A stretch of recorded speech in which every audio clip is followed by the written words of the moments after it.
The dance group Les Farandoles.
Souvenir, le carnaval de bout du monde. On a pu imaginer le curling sans cornemuse. Et les Black Watch du Canada, cornemuse et tambour, sous la direction du tambour-major Charles A. Lee, continuent brillamment la tradition. We cannot imagine curling without the traditional bagpipes. To continue this tradition, we have this afternoon with us the Royal Island Regiment of Canada, pipes and drums, with Drum Major Charles A. Lee. Les voici, here they are. The Royal Island Regiment of Canada, with Pipe Major Andy Kerr, and all last week in Fredericton we heard the strains of the bagpipes, and now we're here in Chicoutimi, Jonquière to see them for ourselves, moments away from the opening round of this 1988 Labatt Brier. You love those pipes, don't you, Dick? Oh, they're great.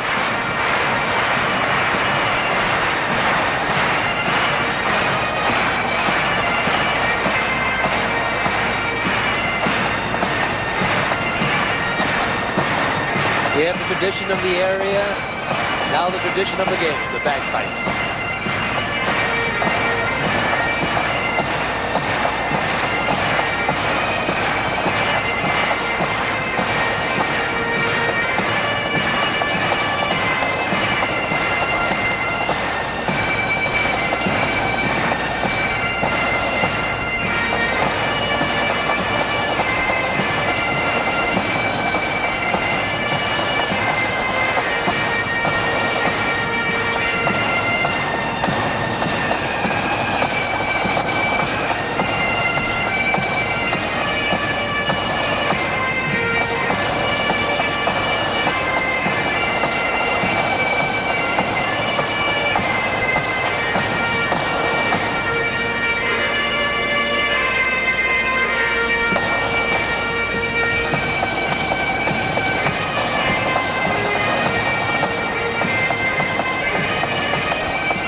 et messieurs, un événement majeur comme le championnat canadien de curling ne peut se réaliser qu'avec l'aide conjuguée de nos gouvernements et de l'entreprise privée.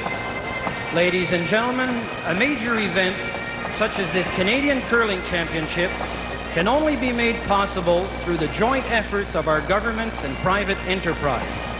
C'est avec reconnaissance et fierté que nous accueillons l'honorable Benoît Bouchard, ministre canadien de l'Emploi et de l'Immigration. It is with great honor that we welcome in our midst the Honorable Benoît Bouchard, Minister of Employment and Immigration. Monsieur Jean-Guy Bergeron, distributeur de la brasserie Labatt Limitée. Monsieur Jean-Guy Bergeron, distributor, Labatt Breweries Limited. Monsieur Harvey Mazinki, président de l'Association canadienne de curling.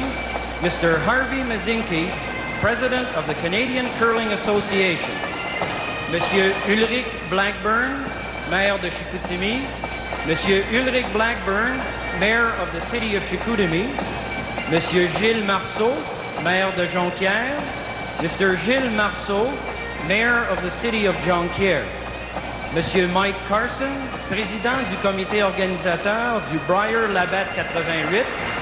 Mr. Mike Carson, president of the 88 Labatt Brier Organizing Committee. Oh, a nice round of applause for Mike Carson. He should feel proud. Maintenant, les membres du conseil d'administration de l'Association canadienne de curling, the Canadian Curling Association Management Committee. Président sortant, Monsieur Jerry Muzica. Immediate past president, Mr. Jerry Muzica. Président élu, Monsieur Joe Garoka. President-elect, Mr. Joe Garoka. Premier vice-président, Dr. Ed Steeves. First vice president, Dr. Ed Steeves. Deuxième vice-président, Monsieur Don McLeod. Second vice president, Mr. Don McLeod. Troisième vice-président, Monsieur Claude Bergeron. Third vice president, Monsieur Claude Bergeron. La fête ne saurait être complète sans Brier Bear, la mascotte de ce 59e championnat canadien de curling. This event would certainly not be complete without our very own mascot, Brier Bear. Bienvenue et bonne semaine, Brier Bear.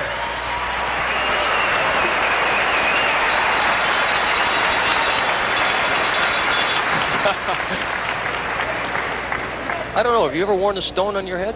Dans quelle partie de notre vaste pays se retrouvera la Chope Labatt après cette compétition? Where in this vast country of ours will the Labatt tankard be after these competitions? 12 formations se livreront une lutte épique qui débutera dans moins d'une heure. 12 teams will take part in a very stiff competition to determine exactly where the tankard will end up.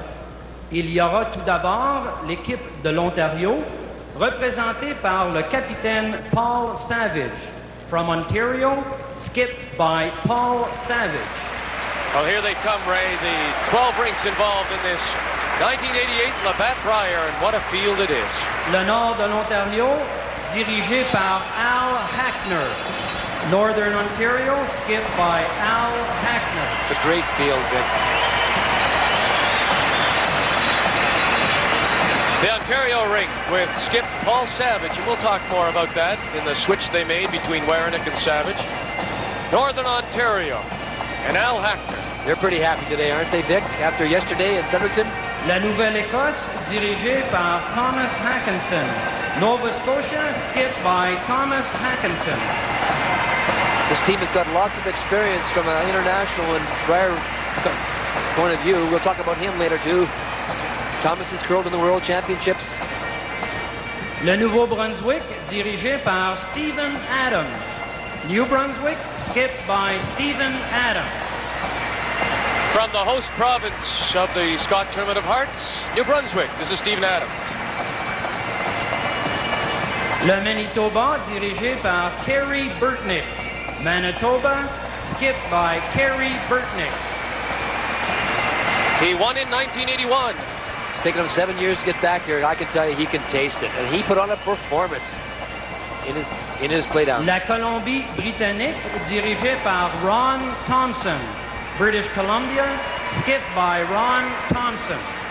They had a tremendous playdowns. In fact, we've seen Graham Franklin and Rob Robinson at the juniors a couple of years ago in Red Deer. L'île du Prince-Édouard, dirigée par Dave McFadden. Prince Edward Island, skipped by Dave McFadden.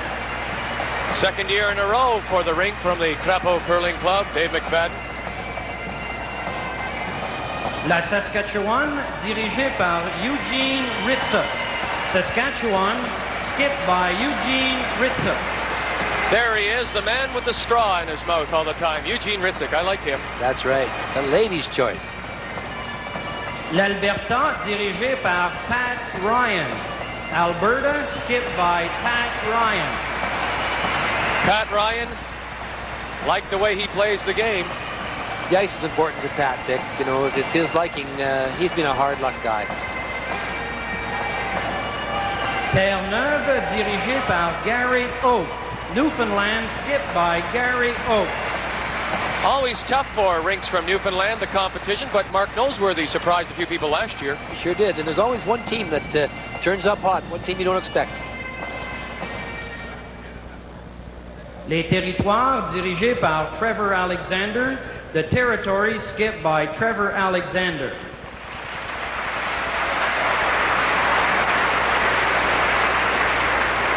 Le Québec, dirigé par Lauren Steventon.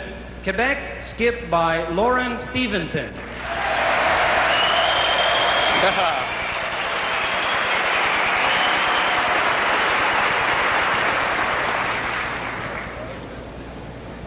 Tous les curlers, et surtout ceux qui attendent nerveusement le début de ce championnat canadien, rêvent qu'on inscrive leur nom sur la chope Labatt.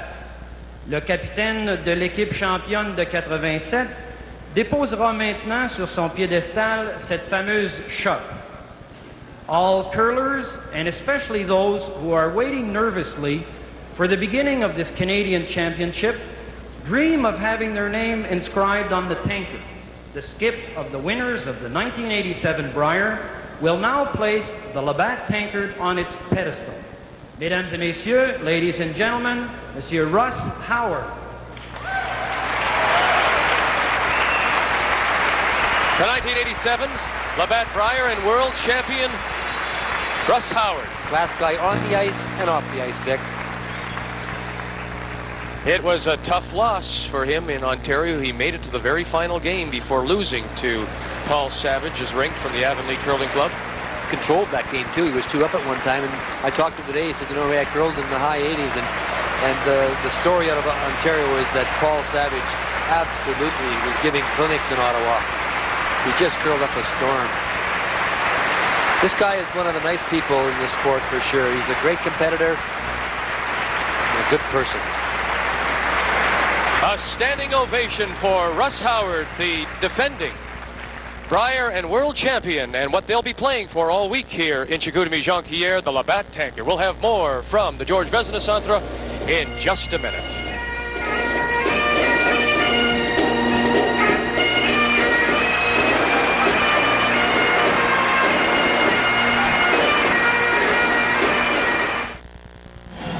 Can your motor oil survive the punishment today's engines dish out?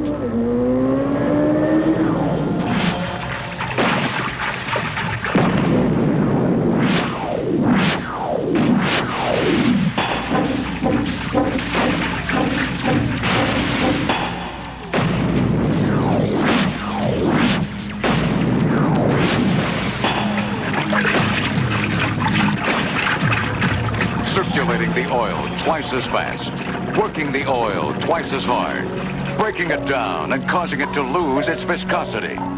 That's why you need an oil with the additive that does more to help prevent viscosity breakdown. Castrol XLR, the oil engineered for today's cars.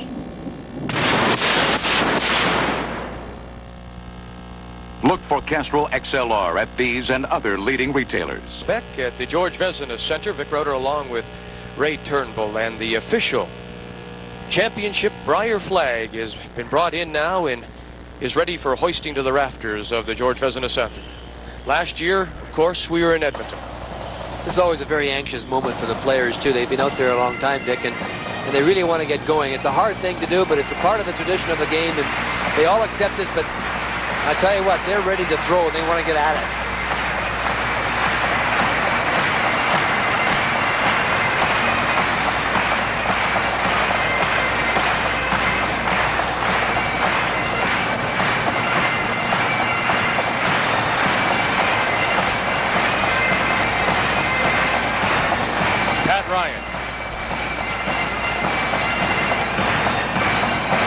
Randy Furby, the second Don Walchuk, and the lead Don McKenzie.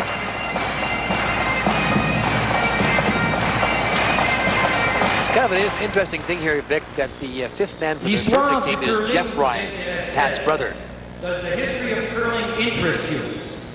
Voici dans quel accoutrement la première partie s'est jouée à Quebec. Your legs start to tighten up just a bit, don't they? Well, they do a little bit, but you know, I think probably for the host team, it's even more difficult. There's a lot of pressure on the host team, and Ils ont introduit ce sport au Canada et ils le pratiquaient à l'époque avec un fer plutôt qu'avec une pierre de granit. The following is a glimpse of how the first curling game was played in 1759 on the St. Charles River in Quebec City. It was the soldiers of the 78th Fraser Highlanders who introduced the game to Canada, and their first game was played with irons rather than with granite stones. Le premier de notre équipe historique nous ramène sur la rivière Saint-Charles en 1759. The lead of our historic team brings us back to the St. Charles River in 1759.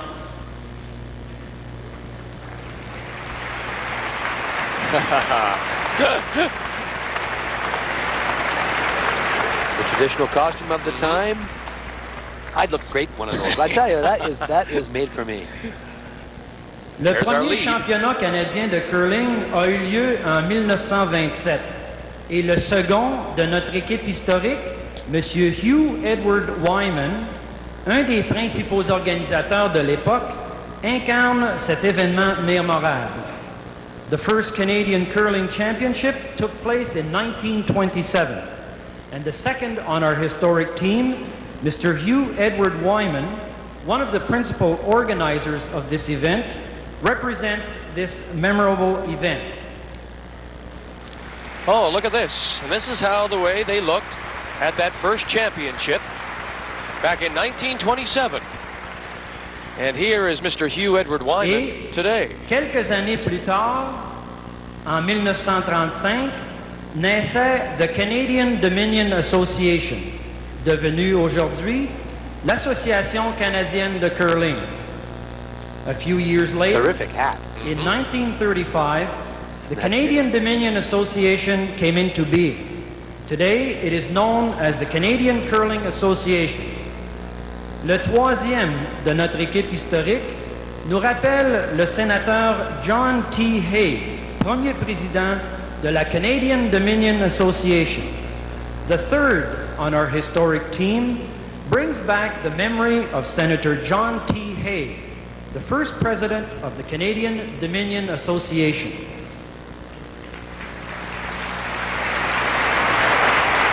So the forerunner of the Canadian Curling Association formed in 1935. In 1935, this is the way you would have dressed, Ray. Where are you playing then? En 1960, on instituait le temple de la renommée du curling qu'on connaît maintenant comme la Galerie de la renommée et le Musée Curling du Canada. You're not intimating in any way that I was playing that, are you, Vic? It is now referred to as the Curling Hall of Fame and Museum of Canada. En 1982, on y intronisait le premier et le seul Saguenayen, William Bill Tracy. The introduction now of the skip Bill Tracy, of this memorable le skip team. de notre formation historique, joue son It's a well-known propre name to me, personnage. Vic. He curled in the Brier representing Quebec in 1965 when I was there, the year we won the Brier, as a matter of fact, Bill Tracy. Was nominated as a member of this Curling Hall of Fame. Mesdames et messieurs, ladies and gentlemen, Bill Tracy. He's a good player.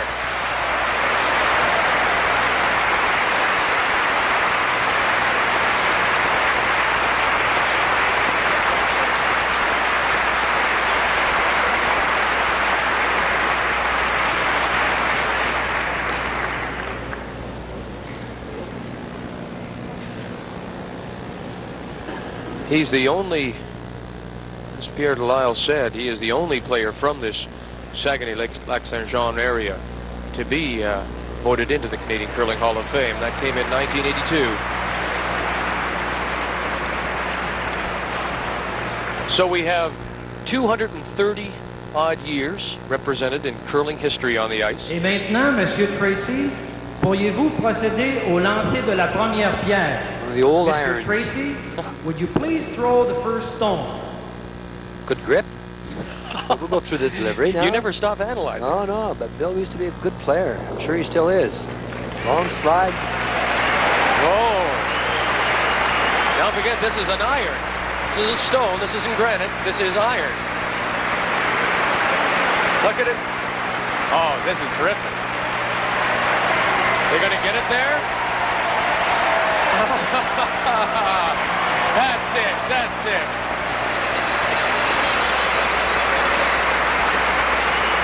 Eugene Hritzuk's team.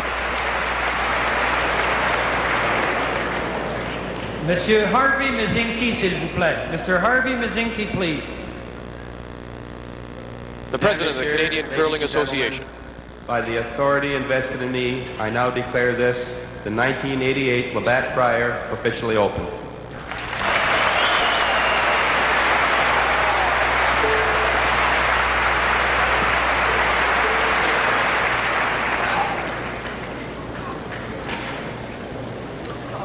Levons-nous et joignons-nous à Jocelyne Tremblay pour l'interprétation de l'hymne national.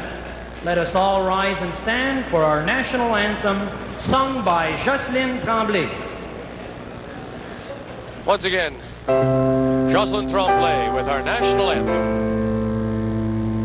Ô Canada, terre de nos aïeux, ton front est ceint de fleurons glorieux, car ton bras s'est porté l'épée, il s'est porté la croix. Ton histoire est une épopée des plus brillants exploits. Ô Canada, glorious we stand on guard,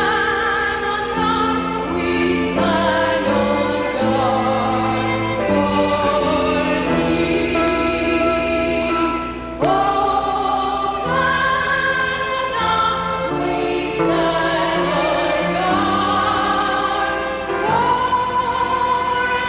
thee.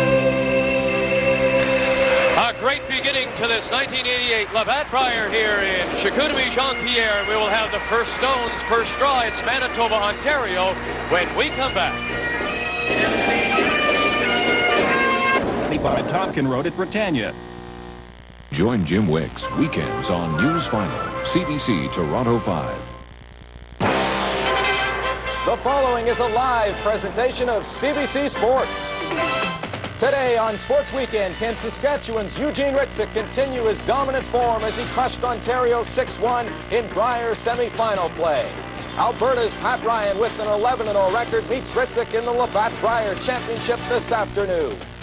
And Swiss ace Michaela Pagini was equally impressive in a downhill event from Roslyn, BC. Her nearest competitor finished almost a second behind. Pagini skis in today's Husky World Cup Super G from Roslyn.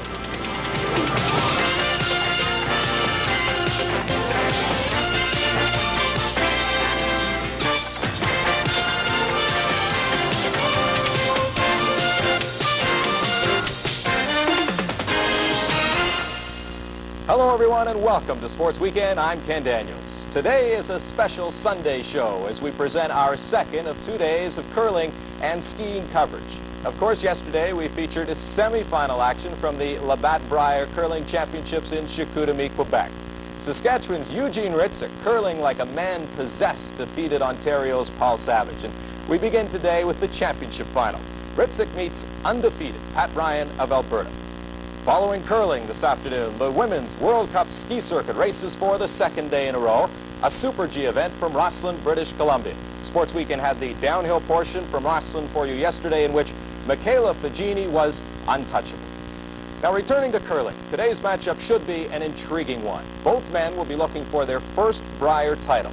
Now, Ryan curled a perfect 11-0 record in 1985 Brier action, only to lose in the championship round to Northern Ontario's Al Hackner. And it was also Hackner who disposed of Hritzuk in the semifinals of the 85 Brier. Now, both men badly want to win this Canadian championship.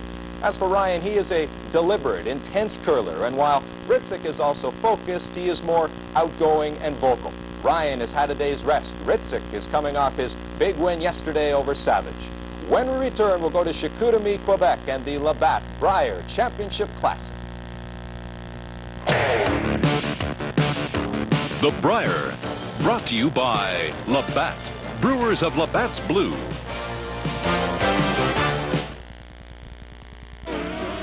When you look around, almost every place you go, east and west, there's a taste you'll know, and so more and more, each and every day, this good taste draws a crowd. You'll hear people say, my life is blue, it's the true blue taste. Blue light's the one, blue light's the one, look around, blue light's the one. For centuries, the sun was thought to revolve around the earth. But man's imagination, innovative thinking, proved otherwise. That's the kind of thinking that Sun Life applies to business every day. Sun Life has been innovative in providing life insurance policies that maximize your protection, plus savings plans and annuities that make your money work hard for you. Sun Life can help you get the best out of life.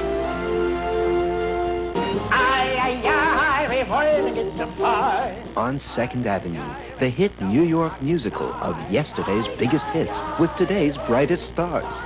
It's the story of American Jewish theater, starring Mary Soriano, Bruce Adler, and Seymour Rexite. You'll laugh and cry and warm your heart. 6 performances only at the Minkler Auditorium in Seneca College, March 16th to 20th. We're gonna have a wonderful time today, yeah. It stands 5 feet tall. It weighs 150 pounds and is valued at $50,000. It's the Labatt Brier Tankard, the top prize in men's curling in Canada. 3 years ago in Moncton, New Brunswick, it appeared as though Pat Ryan was about to have his name inscribed on the trophy. He went undefeated through round-robin play, and in the final, he led 5-3, playing the 10th end. With his final stone, he removed a Northern Ontario rock to lie 2, and it appeared as though the tankard was Alberta bound. But Al Hackner made one of the great shots in Brier history to score 2 and tie the game. Hackner then stole the winning point on the extra end, turning Ryan's dream into a nightmare. They have it. This year, Ryan has again gone unbeaten through round-robin play. How does he plan on avoiding what happened 3 years ago? I think we'll play it end by end, and I don't think you can say you're going to play a wide-open game or a come-around game. You have to play it as a situation arises, and you play it by ear kind of thing. How badly does Ryan want to win today? Pretty bad. Standing in his way is 38-year-old Eugene Hritzuk of Saskatchewan. Hritzuk also fell victim to Northern Ontario in the 1985 Brier semifinal. But yesterday, Hritzuk was a more complete curler than 3 years ago. Noted for his hitting skills, Hritzuk did just that, constantly keeping Ontario under pressure with shots such as this quadruple kill in the 7th end. Hritzuk also demonstrated that he could play a finesse game, erasing Ontario's dwindling hopes of a comeback with an 8th end corner freeze. Just beside it. Just beside it, no more. Saskatchewan beat Ontario 6-1 and is now one step away from realizing a dream. Oh, we wanted really badly, you know. There was something like 8,000 teams that started out in Canada in these playdowns this year, and now there are only 2 left, and it could be a long while before a person gets this opportunity again, so we're going to make the best of it. And later today, one of these men will be proudly lifting the Labatt Brier tanker to celebrate victory. CBC's 1988 curling coverage continues.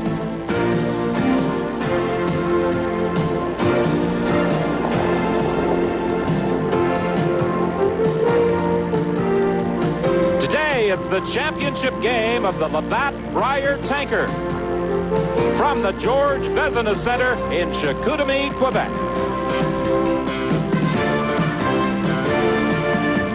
During a week of round-robin play, Alberta's Pat Ryan was clearly the best, winning all 11 games, including a 9-6 triumph over Eugene Hritzuk of Saskatchewan. But all that matters to the Saskatchewan curlers today is that they have qualified for another shot at Ryan as the result of their 6-1 triumph yesterday in the semifinal over Ontario's Paul Savage. Hi, everybody. I'm Don Whitman with two-time world champion Don Duguid, and this is the prize they're playing for, the Labatt Brier tanker. Don Duguid, any hints as to who might win? Well, I think it's going to be a very close game. Pat Ryan's been very steady all week. He doesn't overpower you with a lot of strategy, just great curling shots. For Eugene Hritzuk to stay close and hopefully win this Brier, he's going to have to play like he did yesterday against Paul Savage and maybe get a little bit more help out of his front end. It's an all-Western final, Alberta against Saskatchewan, Pat Ryan against Eugene Hritzuk for the right to replace Russ Howard as Canadian men's curling champion. And Russ Howard is standing by with Colleen Jones. Thank you very much, Don. We are indeed in for an exciting Labatt Brier final, and here to talk to me about it is the reigning Canadian champion, at least for a couple of more hours, and the reigning world champion, Russ Howard. Tell me, are these guys feeling a little bit of butterflies right about now? Well, I am, and I'm just sitting in the crowd. Yeah, I think so for sure. Eugene's team's never been this far, and, you know, this is the Brier final. This is what it's all about. They've got to be nervous. Pat has to be doubly nervous. He's been done so well over his career, and he just wants to win that one big one, and they've played so well all week, and it'd be nice to see them win, but they're nervous. If you were a betting man, who would you put your money on? Well, I bet on Pat at the start of the week. Not a lot of money, but I bet on Pat. He's done so well. His percentages are always so good. All 4 guys are right at the top in each position. I bet on him at the start of the week. The ice is very straight. They're a great hitting team, a great feeling team. He now has the hammer, and I think that's enough for him to win. Okay, thank you very much, Russ. We will be right back with the opening end of the Labatt Brier final after this. Stay with us.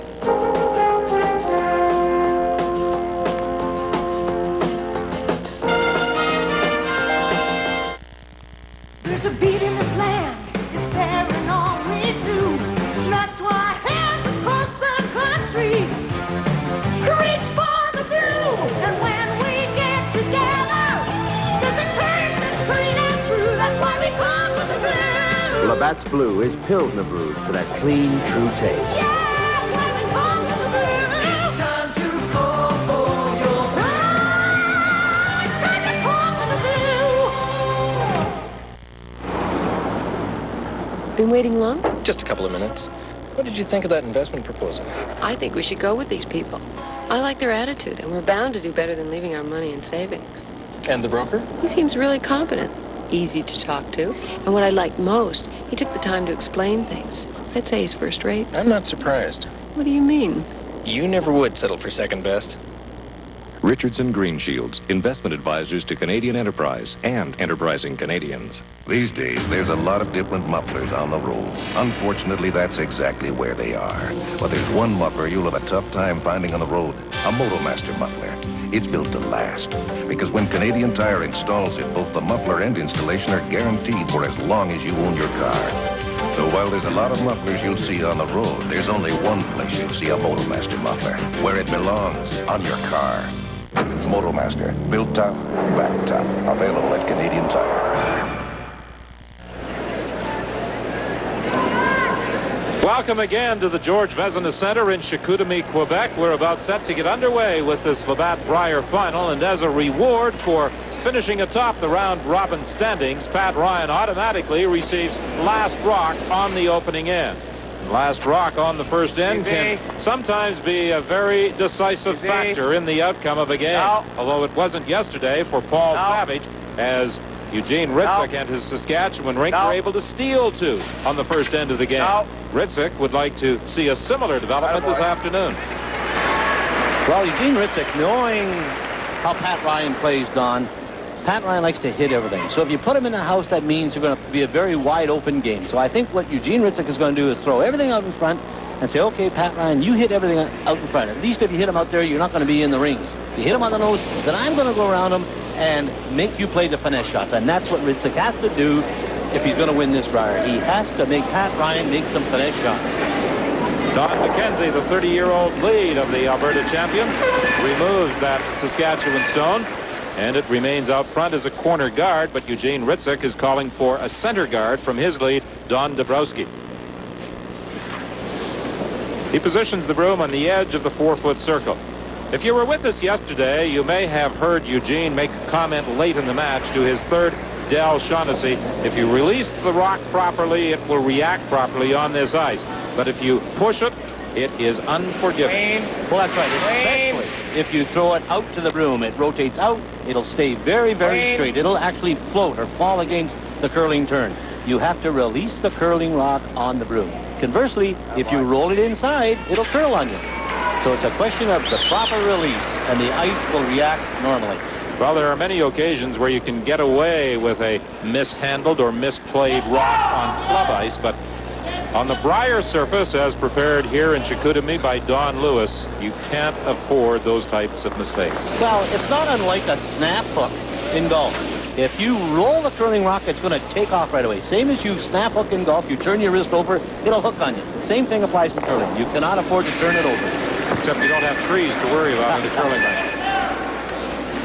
Don McKenzie removes that Saskatchewan center guard, and one rock remains in play. That is that corner guard. It belongs to Alberta. The result of a hit and roll on his initial attempt by Don McKenzie. Well, we've watched 4 rocks come down. They've played in turns down to center. And now Eugene Hritzuk has asked Murray Saporlo to play an outturn. So he is now trying to find out how to get into the center. And the majority of curling points are scored in the 4-foot area. So you want to find out how to get into that area quick. So you play a couple of in-turns with your leads and a couple out-turns with your seconds, and that way you'll find out how the ice runs right away. Murray Saporlo struggled yesterday. He curled 64%. And he's a little heavy with this draw. He comes to rest in the 4-foot circle. And Eugene Hritzuk is going to stand right over the shoulder of Pat Ryan, taking a look at this one, lining up the broom and seeing whether Don Walchuk, the Alberta second, is on the broom.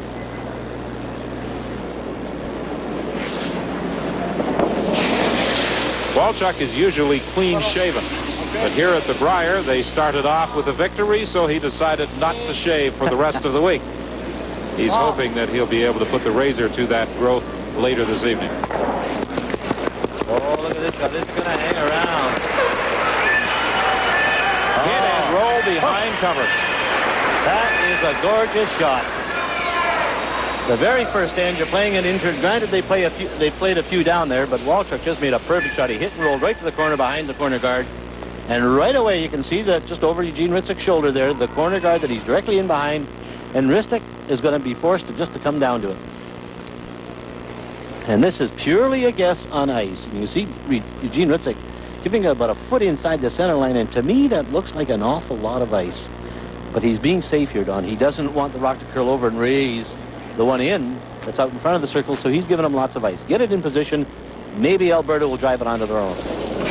Murray Saporlo trying to draw down to that Alberta rock sitting at the back of the 12-foot.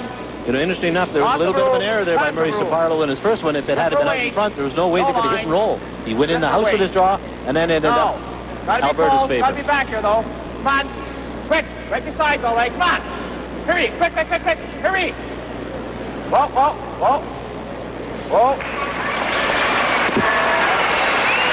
You heard Eugene Hritzuk say right beside is all right, and that's where the rock of Murray Saporlo comes to rest.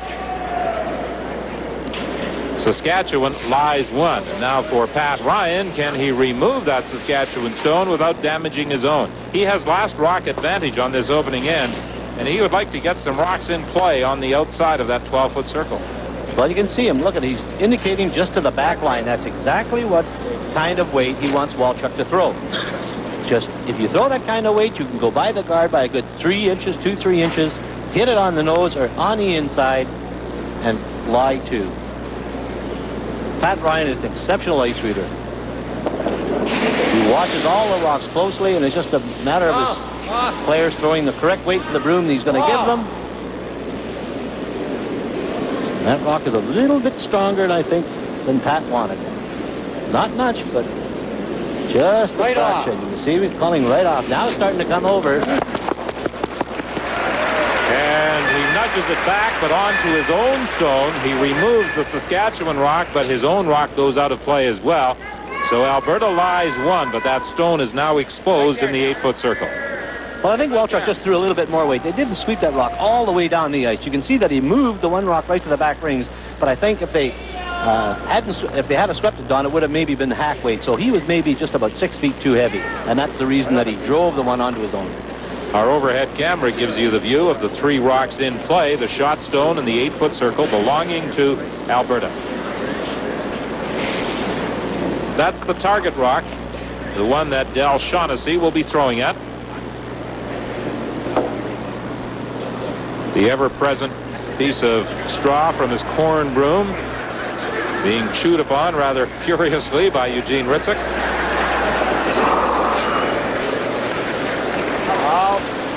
Not as many calories there as in maple syrup pie. That's true. See, a lot of weight here. Now it's starting to make a little bit of a move. And he gets a slight roll in the 12-foot, but it is still wide open to the outturn. You know, this is just a great exhibition of the ability of all 8 of these players. They're playing in a very confined area over there, trying to go around the guard, and they're hitting and rolling to the inside where there isn't much room for error. So that just shows you how well these guys can curl. See Pat indicating there, a little bit of a hit, a little bit of an inside roll.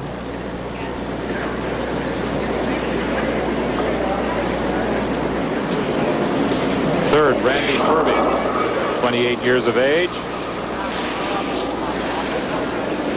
Curling very well during the entire week. He was with Ryan in 1986, pardon me, 87 at the Brier in Edmonton. He pushes that redstone back, but not out of the rings. It hangs on for a biter on the edge of the 12-foot. Alberta lies 1. So now for Eugene Hritzuk, what he's got to be concerned about that he doesn't come down here and drive this one over there and end up maybe giving a chance for Ryan to lie to by hitting that back one. So he's got to hit it about 3/4, drive it to the opening. You want to push it off of this one, though. You want to throw this weight? I think so. See how Gene's indicating the weight? You want to go down here? No, let's go here. Yeah. You can see enough to throw that weight at it. What he's indicating is weight is maybe their normal takeout weight or a little less than normal. If he touched his shoulder, that may be a little bit more weight to throw. So they use hand signals and body language for their weight. No. Wow, get ready, wow. Get ready. Wow, wow. You hear him saying, get ready. Quick. Hurry. Wow, wow, wow, wow. Quick, hurry, quick. Hurry. Quick, quick, quick, quick, quick, quick, quick, quick. Hurry, quick. Great shot. Oh, a beautiful shot. Oh, he actually touched that back rock and just moved it over about 3 inches, but still remained in the rings. You know, a lot of people talked about the hitting ability of this Saskatchewan rink all during the week. We rub it off that yellow one, it just comes onto the red one. Nice weight to throw on really well. And Dell says, I know. See the way they were sitting? If you hit on the yellow one, it comes right into this red one again.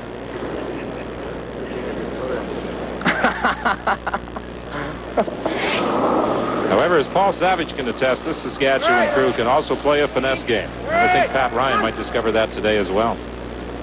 Well, you know, you like to start off early in the game and make some real good finesse shots. Boy, that rock is snapping over. He's on the guard. He is, just touched him.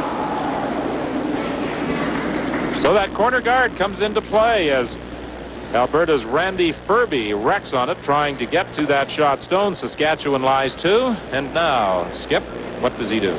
Well, he's going to play in the open, Don. He's not going to throw a guard up, because if he throws a guard up, Ryan will just simply go around it. He's going to put it on the edge of the 4-foot, hopefully on the tee line, to make Ryan hit. I mean, it's one thing to draw against 3. It's another thing to hit against 3. But through those practice shots.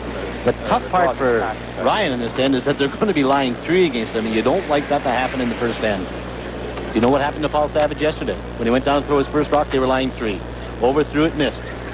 I'm sorry, 2. They put another one in, they were lying 3. He underthrew it and Just a bit more, Del. Just a wee bit. Good. So too many things can happen in the very first end.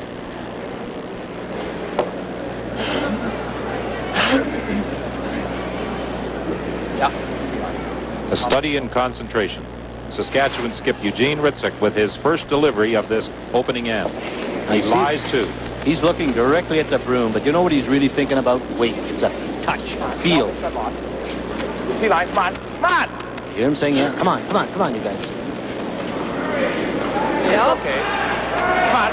You hear him say it's okay. Easy now, easy. Tee line. Tee line, make sure, gotta be good. Well. Come on.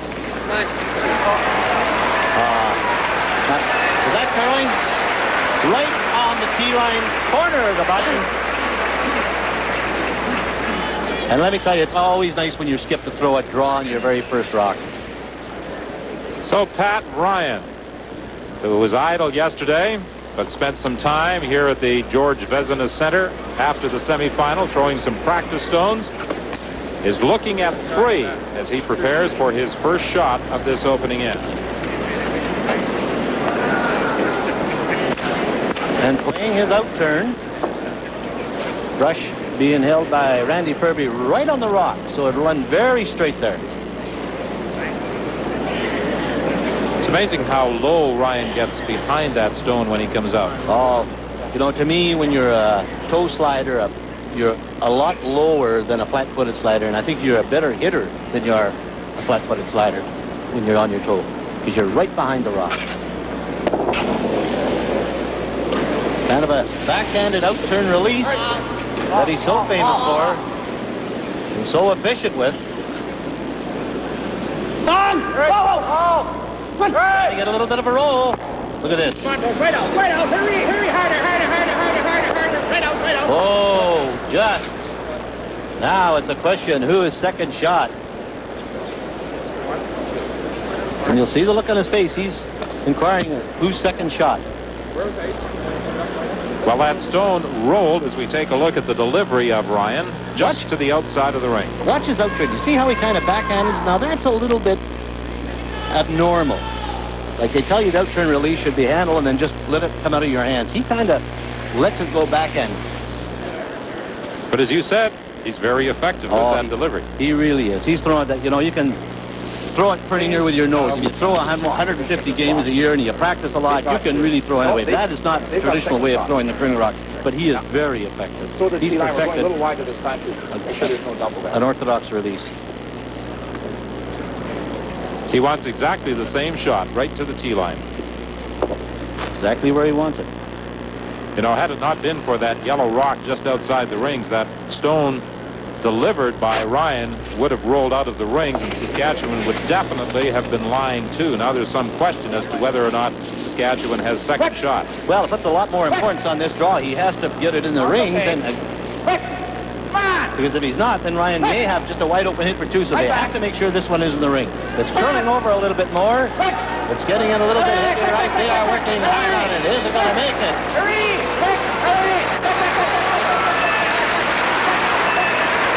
What he was concerned about was setting up any possibility of a double there for Ryan, and he drew far enough back to that tee line that the double does not exist. Well, that rock did a little bit more curling. And Ryan just establishing in his mind that rock is over maybe about a foot and a half, and he's just establishing in his mind whether it'll run straighter there. Should he throw the same weight as he did on his first one, or throw a little bit more weight to hold it a little bit firmer and straighter?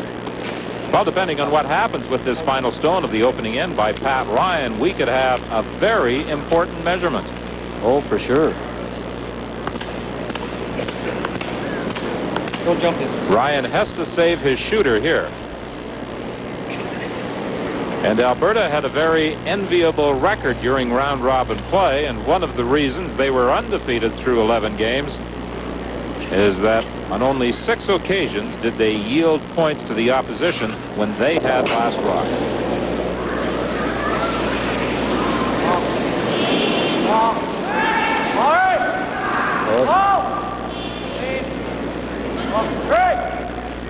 He's got a good shot right on the nose. Little bit of a roll and an excellent shot. So we'll never know who was second shot over there. So with that takeout, Alberta picks up 1 and leads 1-0 after 1.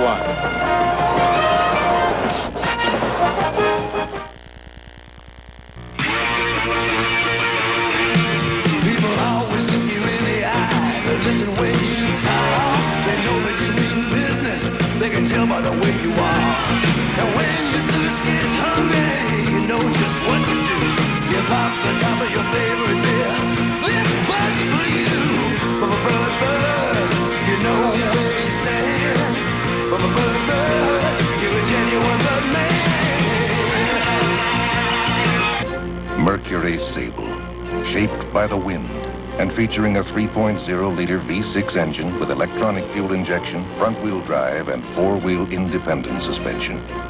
And when you purchase the extra value package that includes electronic AM/FM stereo cassette with premium sound system and power lock roof, you'll receive air conditioning at no extra cost.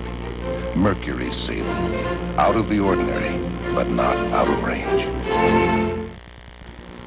What a beautiful table. Did you finish it yourself? Just done. How does it look? Great. Where did you buy it? At Fabry's Unpainted Furniture. They have fine wood furniture for every room in the house. The quality and selection are the best, and it costs so much less when I finish it myself. But it's a lot of work. Not really. Fabry staff shows me everything I need to know, and they have a full selection of finishing materials, so I can finish any piece the way I want it. It's easy and fun. Where is Fabry's? Fabry's Unpainted Furniture with 2 Ontario locations.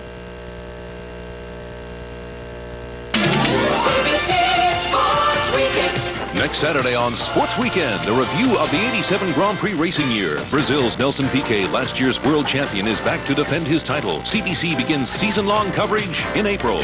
And from RA Sweden, the final men's World Cup downhill. Swiss star Peter Mueller won the inaugural 86 event. The Olympic silver medalist attempts his 18th career downhill win.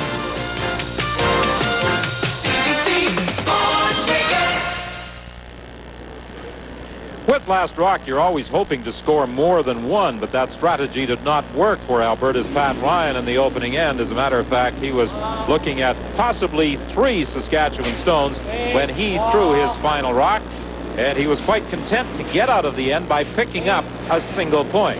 And on end number 2, Alberta now removes the Saskatchewan stone at the back of the 12-foot ring.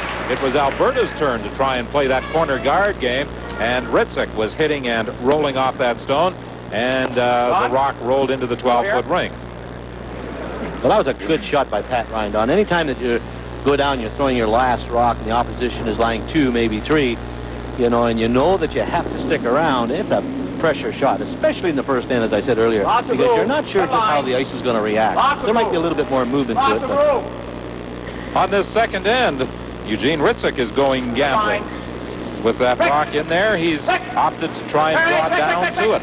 Well, I think Gene's game plan is that he wants to make Ryan, as I said earlier, make a lot of tough shots. He just doesn't want to play it simple and wide open with Pat Ryan. He wants to make him come around a few guards, maybe try and chip rocks by one that he's trying to freeze to.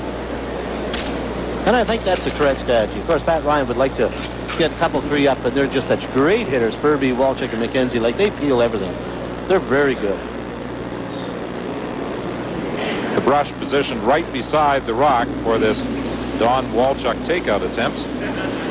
Hurry! Hurry! Hurry! Wait!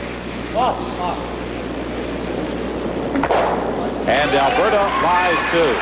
Walchuk celebrated his 25th birthday last Sunday, and he would like nothing better than to cap a week of celebration with a Labatt Brier tankard.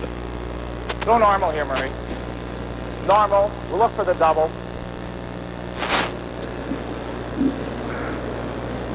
Here, Eugene Hritzuk yelling to Murray Saparlo. Normal weight, normal takeout weight. Don't overthrow it, don't underthrow it. Just play normal weight. You hit it on the nose, we're going to make the double. You hit it on a little bit on the high side, with the outside, you're going to roll in. We're going to be shot. You're going to have to make a play on it. But just play normal takeout weight. So very important for a skip. So when you ask a player for a certain takeout weight that he throws, because that's how much ice you're giving him, the weight that he's going to throw. Are they going to get two? Not quite. He's going to hang around in the back 12 foot. Attaboy. But not a bad shot.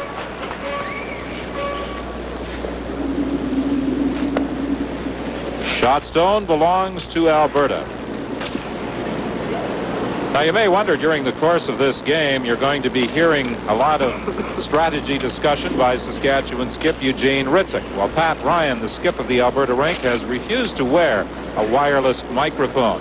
He said that he felt the microphone was distracting, and even though all participating curlers, since we first introduced the wireless mic to enhance our coverage in 1983 in Sudbury, Ontario, have worn the wireless, Ryan refuses to wear it, and we respect his wishes. He felt that it would distract him, and as a result, he is not wearing the wireless mic, so we are unable to avail ourselves of any strategy discussions that are taking place by this Alberta team. There you see the little wireless mic. If it's going to breathe, we can stop here, too. Right in the pocket front of that You can't be wrong T-shirt freezing here. being worn by Eugene Hritzuk. And we feel that it has certainly enhanced your enjoyment of our CBC curling coverage. Certainly yesterday, with both Eugene Hritzuk and Paul Savage wearing the microphone, we were able to listen in on many interesting conversations and strategy discussions. Well, the nice thing for the viewers is that they're right in the back pocket of these curlers. They know what they're thinking and the strategy they're calling. And really, you know, at home you can sit, and if you've got a little curling board in front of you and say, well, I would play this. Then you listen to the curlers and they say, well, look, he's playing this. Why would he do that? You know, it's very educational for the viewer to see how these top curlers plan strategy in a Labatt final or semi-final. Come on. Quick. Good line. Where's the weight? Good line. Lots of room. Lots of room. Clean. Come on! Hooray! Quick! Hooray! Hooray! Whoa, whoa, whoa, whoa, whoa! Just a freeze now. Just a freeze. Whoa. Beautiful shot. Controlled weight around the guards. Just moves it back. And those people in white cheering the efforts of this Saskatchewan rink are part of the 1989 Brier Committee from Saskatoon. They've been here in Chicoutimi 51 strong all week. They entertained many at a reception on Thursday night, and they have certainly promoted the 1989 Brier in Saskatoon.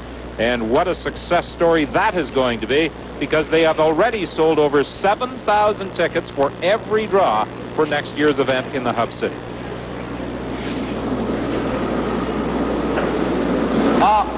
Magic on ice is what they're referring to next year's Brier in Saskatoon as the third time that the event has been held in Saskatoon. The last time was 1965, and before Don Duguid mentions it, I will. He was a member of the championship rink that year, skipped by Terry Bronstein. Oh, it's a great rink. And another good shot. Herbie pulls it right around the guard on top of the Saskatchewan rock. And I mean, this is excellent curling, Don. They're playing out turns in the center, trying to freeze, and look at, they're all lined up there. That isn't bad, too. You guys can sweep it to move it a bit. Now, you heard Gene say you can sweep it to movement a bit. So what he's saying to Saparlo and Dabrowski is, look, you watch the weight, and I will tell you the line. So what the sweepers are doing now is knowing that they can move that rock just about a foot and a half, 2 feet, maybe get a little bit of an inside roll, and Eugene Hritzuk will watch the line. So this is good communication between front end and skip, or holder of the broom. Del Shaughnessy, or Bert Shaughnessy, as skip Eugene Hritzuk refers to him. His real name is Delbert. doesn't like that name. He Nice likes line. Del or Bert. Could be tight. No, there's room. Just for weight. No more. No You line. hear him say just for weight. No line yet. Well, right off. Right off. Lots of weight, guys. He's got the whole weight on it. Ooh, that makes it a little more difficult now for Saskatchewan. Doing really well. Shaughnessy was just a little heavy with that attempted draw, trying to tap back What did he get on Furby's draw? that What did he get on Alberta Furby's stone. draw? Well, I think Pat Ryan, he wants to play in the center. He's lying one. He may attempt again to pull a rock right down in this area here and really cover off the forefoot. And not only that, lie two. And that's exactly what he's calling. He's going to put it right in top. And that's the kind of curler he is. He likes to force you to make some tough shots. He puts a lot of pressure on Fire you. in the house, eh?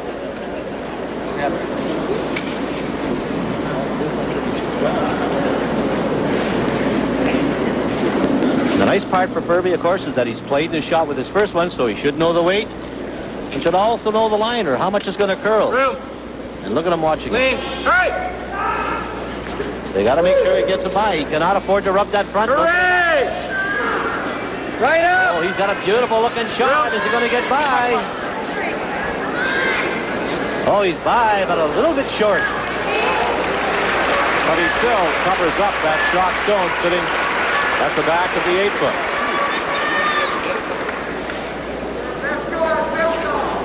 It's interesting watching the different curlers and how they hold the broom when they throw a stone. Well, I think what Gene Hritzuk is looking at, maybe coming down here, hitting a zone and getting enough spin on the rock and get it over in this area here. But I think if I was Gene, I may try to put a rock in position up in this area here and make Ryan hit it. Maybe drive it on his own. There's lots of room between the guards. I was going to say you could peel this way. Yeah, you're right. You'll peel this one. If you put that one yellow. We'll almost have to do it to get it out. Yeah, it's going to be behind the tee line. It's not going to hurt us. I don't care. That's all behind the tee. Let's in turn.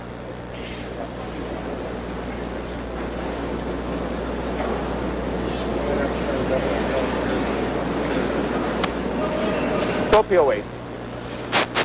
Well, you constantly hear skips refer to the tee line being in front of it or behind it. Now, for those perhaps not familiar with the game of curling, the tee line is the intersection, that line that runs across the rings and intersects the center line right through the button. Well, Don, Eugene Hritzuk has decided here that he's going to run that front off because he's got two rocks in there, and there's a chance he could maybe pick up two, so he's going to try and clear the front. The danger for Hritzuk here is that he must clear two of them. If he doesn't clear both of them, then Ryan will simply put another one on, then he's in a little bit of trouble. So he has to kill both of them and to shoot it. I talked about how different curlers hold the broom when they throw. You noticed Furby with it right up on his shoulder. Shaughnessy holds it behind him.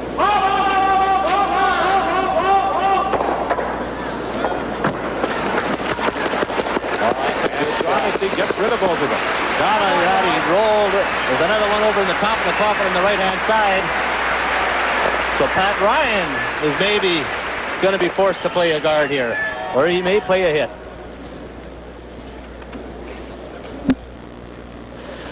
Knowing Pat Ryan, he'll probably come down and try to play this one onto this one, try and make the double and clear a couple of Saskatchewan rocks out of there. I think it's maybe the safe shot compared to playing a guard, because if he doesn't get the perfect guard on, Hritzuk has a chance maybe to tap that one back and lie three.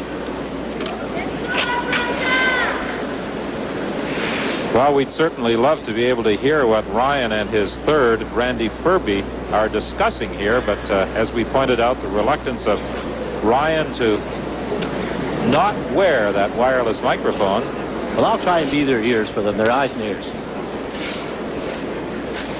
So we do have a mic down at the end of the ice that we are attempting to pick up some of the discussion on, but it is not nearly as effective as the wireless mic being worn by Eugene Hritzuk. As I pointed out earlier, we first introduced the wireless mic into curling coverage in 1983 at the Brier in Sudbury. Ed Wernick and Ed Lukowicz were in the final that year, and the two skips made some great comments as Wernick went on to win the Brier and subsequently the World Championship. You know, it's a tremendous record that Ryan has compiled in Brier play without ever claiming a title. This is his third Brier appearance as a skip, the fourth time that he has been in a Brier. He was throwing third stones for Paul Devlin in 1979. He's looking at a double here. He's going to be close. He's got them both. Excellent shot by Pat Ryan. Huh? Let me tell you, now that is a great curling shot. A lot of people may say, well, why doesn't he play the guard top of the apron? But that's not the way he plays the game. That is just perfect execution. And he feels confident in playing these type of shots. He has to be very careful he doesn't hit his own, but look at it. He hits it perfect. Moves his own up, maybe closer into the 4 foot, and now lies 3. That's a gorgeous curling shot.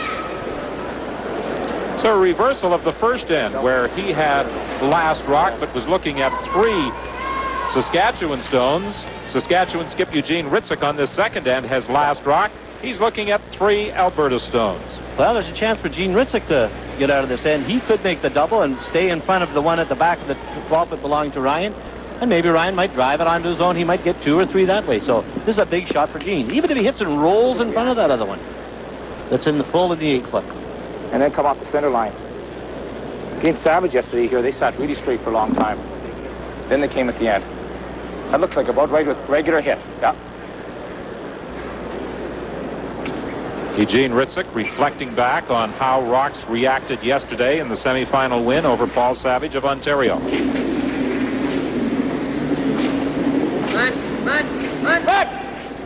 Hurry!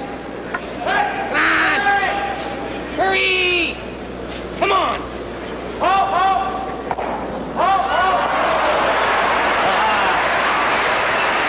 That's a pretty good shot, too. Maybe not quite the way he planned it, but let me tell you, there was that chance for him. That's a percentage shot. Either you make the double, you hit and roll in front. Yesterday, the out turns, a couple of the draws. Remember, they just ran all the way down there? Yeah, I know. Remember? And that one moves. I was a little afraid to keep my weight up on it. You threw that one draw against Savage and sat there all the way down. And I gave you ice just about there. Next time I gave you ice inside the tee line, about 2 inches, and it curled over to the corner. See the memory on these guys, Don? They refer to the game yesterday when they played Savage. I give you the ice right there. Remember, you stayed right there and it curled. Mine curled, he says. Like he was very surprised that rock moved a bit. They could probably tell you how every shot reacted in every game they played on this sheet for the entire week. Oh, I'm sure. Like, and it's not just Eugene Hritzuk. Like Shaughnessy, Saparlo, and Dabrowski, they know how the sheet runs too. So that if Eugene Hritzuk, who's not only watching his own players throw, but the opposing team throw, if he kind of blanks out and can't remember, it's up to Shaughnessy, Saparlo, and Dabrowski to know how it runs, so they can refresh Eugene's mind. 8 inches. Hopefully be a slight angle. 3/8 here. Yep. About 13? Yeah.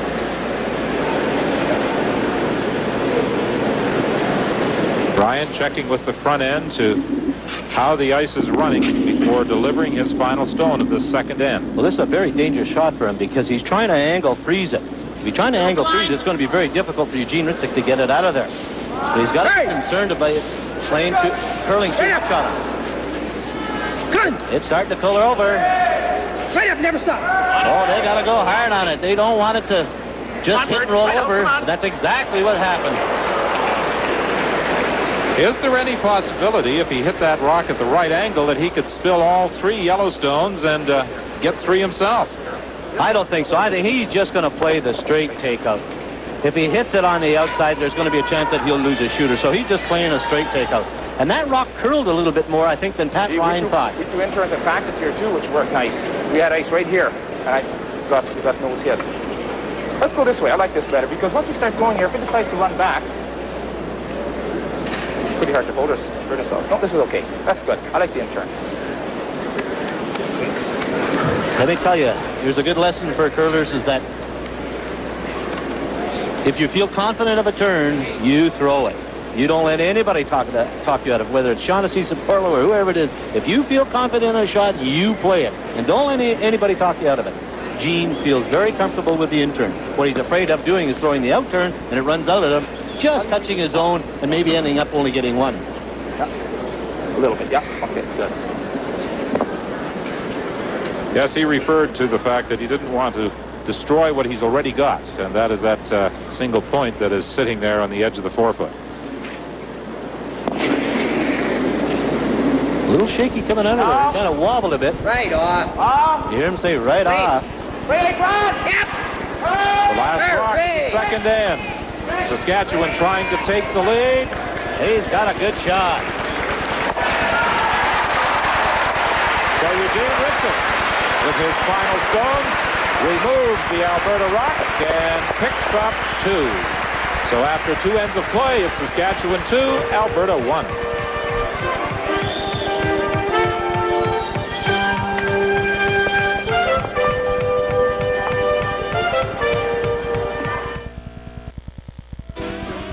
When you look around, most every place you go, east and west, there's a taste you'll know, and so more and more, each and every day, because good taste draws a crowd. You'll hear people say, my life is blue, it's the true blue taste. Blue light's the one, blue light's the one, look around, blue light's the one. Where's the magic word? Basketball. It takes dedication, desire, and plenty of good old-fashioned hard work. Nice play. Success only comes from total team effort and inspired direction from the bench. The thing I really like about team sport, especially basketball, is players like Georges-Vézina, coaches like Steve and Doc, different backgrounds, and they bring different skills. They're all committed to work together and make things happen. 3M believes in teamwork too. 40 years ago, physicists Bob Herr and Wilfred Wetzel envisioned recording video signals on tape. They persevered for 9 years. Then, with chemist Mel Sater's help, they developed Scotch brand videotape and set the standard for picture excellence. 3M supports the dreams of innovators, those of its people and those of coaches. It's especially gratifying to me to realize that Georges-Vézina is going to go into coaching, and he's going to keep the dream alive. 3M, supporting the dream with Olympic coverage on CBC.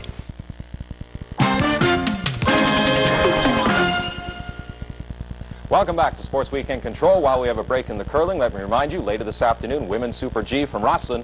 Right now, though, let's look back at what happened yesterday. Both the men and the women were on the downhill ski circuit, taking part in their respective races. Good finishes for Canadians, especially Donald Stevens. So let's look back now at what happened yesterday. Yesterday, Beaver Creek in Vail, Colorado sported perfect conditions, and this man, 30-year-old Peter Mueller, took full advantage. He was king of the mountain. The 17th downhill victory of his career, 8 of those have come in North America. Mueller says he gets better with age. But for Canada, Roslyn, BC's Donald Stevens was the big story. This 24-year-old starting from the 42nd position, but incredibly swooped down to steal second place. Perhaps now, thoughts of retirement will be put on hold for a while. Meantime, the women were in Roslyn, British Columbia on Red Mountain, where once again, the queen of the hill was Switzerland's Michaela Fagini, needing only to finish in the point standings in 2 weeks' time to win this season's downhill title on the World Cup circuit. Canada's best finish was double Olympic bronze medalist Karen Percy, who placed 5th, while Roslyn, BC native Karen Lee finished 7th. And of course, we're looking for good things from Karen Percy this afternoon. We'll have the Women's Super G for you from Roslyn, BC later on, following curling. Right now, let's go back to Don Whitman. Thank you, Ken, and we're back at the Georges-Vézina Center in Chicoutimi. We're playing the third end of this Labatt-Brier final, and it's interesting that in the Brier over the last 6 years, only 2 rinks have represented the province. Ed Lukowicz in 83, 84, and 86, and Pat Ryan in 1985, 87, and 88. And of course, Lukowicz in 1986 went on to capture not only the Canadian title, but the World Championship as well. Ryan has been here 3 of the last 4 years. Twice he has gone through round-robin play with a perfect record, 11 wins and no losses in 1985 in Moncton, before losing in the final to Al Hackner of Northern Ontario. Last year, playing at home in Edmonton, he had a disappointing record of 6 and 5. Do you know I wanted it up? Okay. As long as he knows. And Murray Saporlo drove that one right back, and Pat Ryan is resorted to the freeze game. He wants to get his 2 points back, and that's why he's playing the freeze game.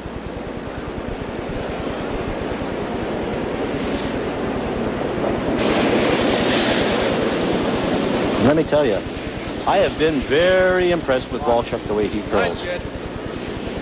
He is just a tremendous hitter. He fields rocks very efficiently. His takeouts are almost letter perfect, and he can come right back and make some great freeze shots. Wall, just freeze, wall, right off, whoa.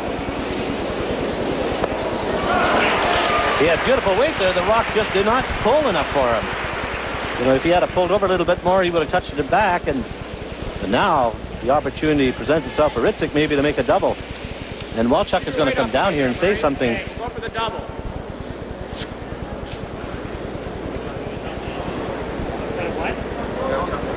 Oh, I hope the kids are okay. I hope somebody's looking after them. Normal up. Normal up a bit. This is a very big shot right here for second Murray Saparlo. Well, he's taking a little bit more time today to throw his rock, and I think he's just trying to establish in his own mind the way he wants to throw. Will he get 2 out of it? Oh, he's going to be very close. Yeah. You know, you don't like to say anything, but every time Saparlo makes a shot, you kind of hear a sigh of relief from Eugene Hritzuk. Because he struggled a bit yesterday, Murray. He only curled 59%, but he's throwing the rock pretty well today. Well, during the course of the game yesterday, Eugene Hritzuk went out and had a conversation with Murray, trying to settle him down, restore his confidence in the way he was delivering the stone. He said he was setting it beside him and coming inside the broom and then throwing it back. And once you start that, once you throw the rock back to the broom, it takes a long time to curl. Don Walchuk, a 25-year-old stockbroker with Walwyn, Stodgel, Cochrane, and Murray Limited back in Edmonton. Whoa, right off.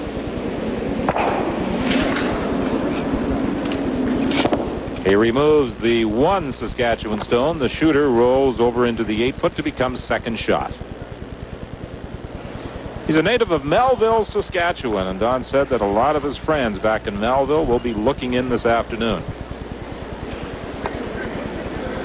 Let's hit roll in front. Nose hit isn't that bad either, Dal, here. Either nose hit or roll.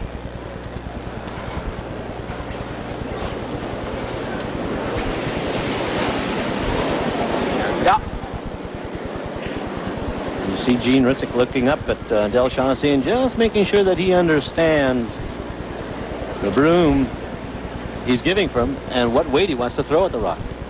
As we pointed out yesterday, Dabrowski, Saparlo, and Shaughnessy initially were looking for a lead. Shaughnessy was going to skip the ring.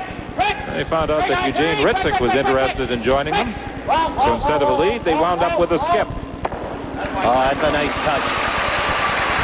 That's a good shot by Del Shaughnessy, Don, because he rolled away and didn't create a pocket. If he rolled to the right-hand side, there may be a pocket there, and Ryan would freeze to it. He rolled to the outside. I can hear you guys clearly. All I have to do is hold it down. It's quiet, so if he's down, you can hold it down. That way you can keep your hands on the brush.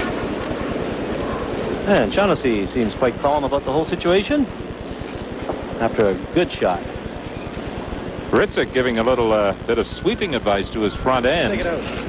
Dabrowski and Saparlo. And it looked to me like Pat Ryan was really entertaining the thought of maybe with Randy Furby's rock to try and freeze to it. But he's decided to hit it. If he doesn't play the perfect freeze, then it could end up maybe Saskatchewan line freeze. So good call by Pat Ryan. He's going to hit. Trying to maybe get a little bit of a roll. Stayed right there.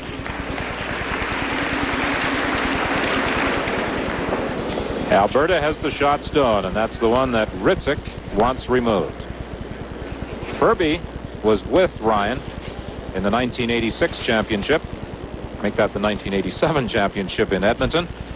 In 1985, roll a bit here, that's okay. Gord Trenchy was the third for the Alberta Right rink. here. Don McKenzie was the second that year, and Don Walchuk was the lead. And McKenzie was not with the rink in 1987. Roy Hebert was the lead on the Alberta rink. Well, they have done a little juggling of personnel, but Hebert is here as the 5th man for this Alberta team. Little roll, Murray. Come on, head over. Saskatchewan again lies too. Very important on those rather simple takeouts that they retain the shooter, that it doesn't roll out of play. Well, that's right, because it'll change the whole complexion of the end. Not only the other keeping their shooter in play, but they're moving the rock a little bit. It's sliding over, hitting and rolling a bit, changing the shot for Pat Ryan. So that's excellent curling by Saskatchewan. Extra control of their draw weight and the rock that they're throwing. That was lots of ice, actually, because you only had about bumper there, and you were more than bumper on your first one. Del Shaughnessy doesn't appear to be too interested in what he's saying. Well, I guess after you curl so many games together and go through a lot of pressure situations, you're kind of used to it. Somebody quipped yesterday, they may call him Gene the curling machine. They could also call him Gene the talking machine. Right out. All the way. The Saskatchewan skip never at a loss for words as Randy Furby removes that shot rock, but his shooter also rolls out of the rings. The other side, where did it end up? It ended up on the button, didn't it? Remember when we came from over here? We ended up with the button, and I went here, and we ended up over here. So let's go less. Let's go here. Because I want to get across. Okay, you heard Gene say, I want to get across. What he's saying is he wants to get across the center line, over on the right-hand side of the button. Because the rock curls a little bit more there, and if Ryan overthrows it and stays on that line, it'll run very straight. It may not come across the line. So, you know, it's a game of inches. He's trying to get the rock in a certain area that may prove troublesome for Ryan. I think less, Dal. We got to get less. Yeah, that's better. He's taking ice. Get to that side of the fork, but I don't want to leave him double. We've got to force him to one this end, and then so we get the hammer back. See that? He's always planning ahead. He's not going to freeze anyway.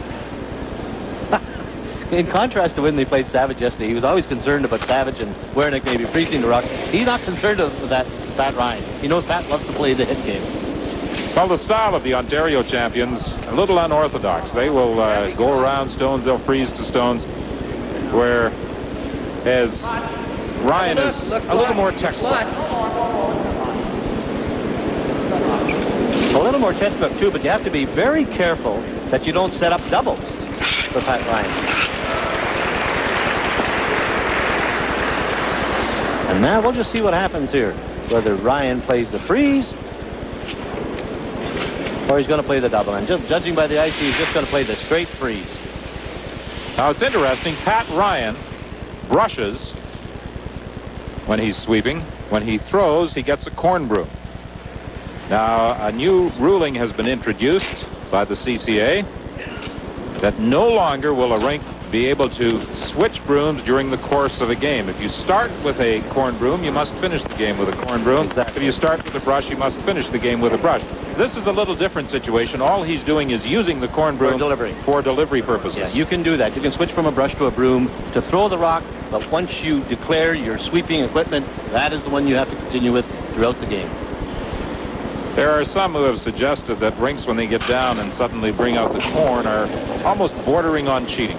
Well, I agree with that. And I think it's just terrible that it comes into the game and they have to make rules when guys stretch the rules like that.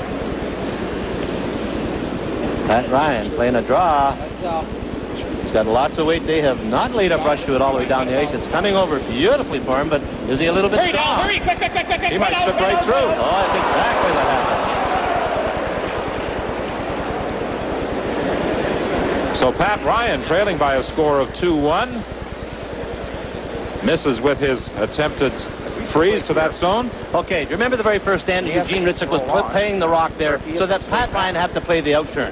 He doesn't want to do that this time. He wants to put it over here and either force Ryan to draw in there, and he wasn't very good with his draw weight, or hold the broom there and trying to make a hit in a different area of the ice. And that's why he's going to play top of the 8-foot or maybe top of the 4-foot and force Ryan to hit and stick for one on a different piece of ice. 8-foot.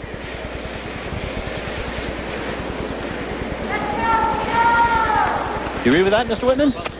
If you say it, I agree with it. We can go just barely full 8-foot.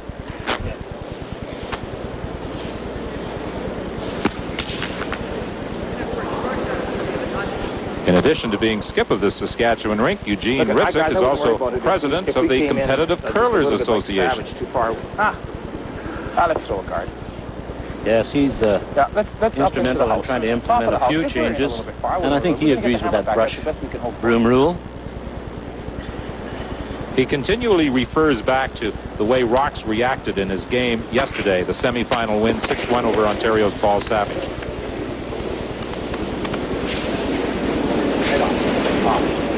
Remember, short's better than deep. You already said better short than deep. Just bite the top of the rail house. Come on. Hey! Easy now. Good luck. Easy Come now. on, get him in tight. They don't have him in too tight. No! That's a good shot. Wow, that's a beautiful shot. Well, a nose hit there on that stone means that Pat Ryan will not be able to get shot. However, on a nose hit, he might push it right back onto that other stone. Well, you're absolutely right, Don. If Pat Ryan comes down and hits that, that's where his rock is going to end up. This one back here may end up as shot rock. So he has to get a little bit of an inside roll in here to get shot rock. And I tell you, Pat Ryan is not too happy about drawing, I don't think, because his first one went through the rings. He loves to hit. You must keep that in mind. And Gene Hritzuk knows that, of course, and that's why he's playing this way.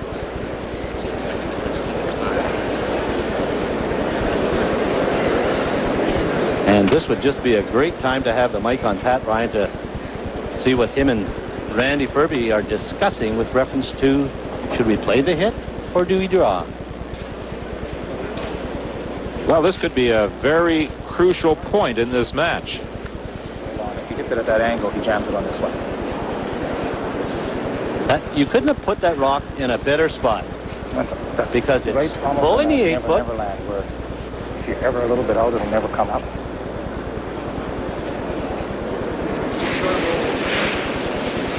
Eugene Hritzuk and Del Shaughnessy have some thoughts as to what might happen with this final stone by Pat Ryan. Let me tell you, if Pat Ryan hits this on the outside, he'll roll away and leave Hritzuk scoring 2. This is a very exacting shot. He has to play the inside roll. And in the back of his mind, he's thinking, I cannot hit it on the outside because I may give up 2. I have to either hit it on the nose or get an inside roll. If I hit it on the nose, I may make the double. Straight back.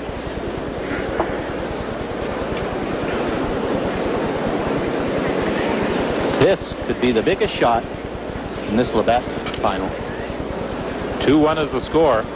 Saskatchewan leads Alberta, but Pat Ryan with the final stone of this third end is looking at 3 Saskatchewan stones. He let it go pretty well on the broom. He haven't touched it yet. Now it's starting to move. It's starting to curl. He's going to get an inside roll, but maybe too much. It's going over there, and is it going to hang around? Oh! It appears as though it has just hung around for 1. Let me tell you, Pat Ryan is very, very fortunate. That is not the way he was playing it. They take another look. Will a measurement be required? From here, it appears as though Alberta has shot rock. Our overhead camera seems to indicate that the yellow-handled stone to the left of your picture has a bigger bite of that 8-foot circle, the white circle, than the red rock. But they will measure to make sure. It is very close, but it looks to me like Ryan has got it. But let me tell you, I think Pat was a little bit fooled by the way that rock curled at the end. He had good weight, and I saw him release it. He was right on the broom. They never brushed it all the way down the ice. About 1.5 feet in front of the hog line, it started to make a move, and when it started to make a move, they couldn't control it. And he was a little bit fortunate, a little bit unfortunate that rock curled for him. And here you see the measurement right on top of it. And he's indicating that the yellow one is shot rock, and he kicks out the Hritzuk red rock. So Pat Ryan scores a point and ties up this game. So after 3 ends of play, Saskatchewan and Alberta are all even at 2.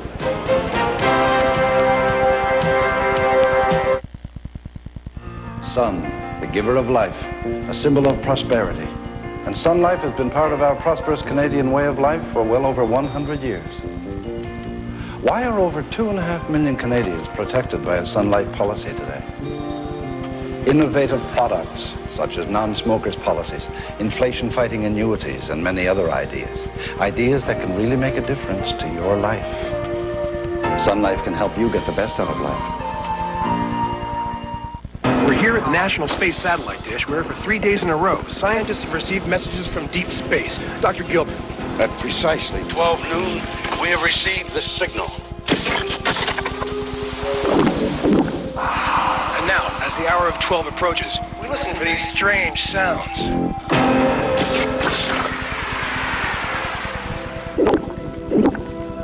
It's no mystery where great refreshment comes from. Pepsi, the choice of a new generation. Your Nissan dealer still has a lot of ways for you to cut a good deal on any new Nissan car or truck. As a matter of fact, he keeps finding new ways. You can chop dollars off the well-equipped Stanza, slice up the price of a versatile Pathfinder, and cut away at any price we've got. But be sure to get down to your Nissan dealer in a hurry, because you don't want these kinds of deals to slip through your fingers. CBC's sweep of championship curling coverage continues. New Brunswick's Jim Sullivan was 87's premier junior curler. From British Columbia, April 2nd, the Pepsi-Cola Canadian Juniors, Julie Sutton was last season's female winner. CBC Sports is in Glasgow, Scotland, April 8th for the Women's Worlds. Pat Sanders and her BC team won the event last year, but with Sanders losing at the Scott Tournament of Hearts, Heather Houston's Ontario rink is in. Finally, from Lausanne, Switzerland, April 16th and 17th, the Men's Worlds. Russ Howard took the 87 crown. The Brier winner represents Canada next month. Catch complete curling coverage on CBC.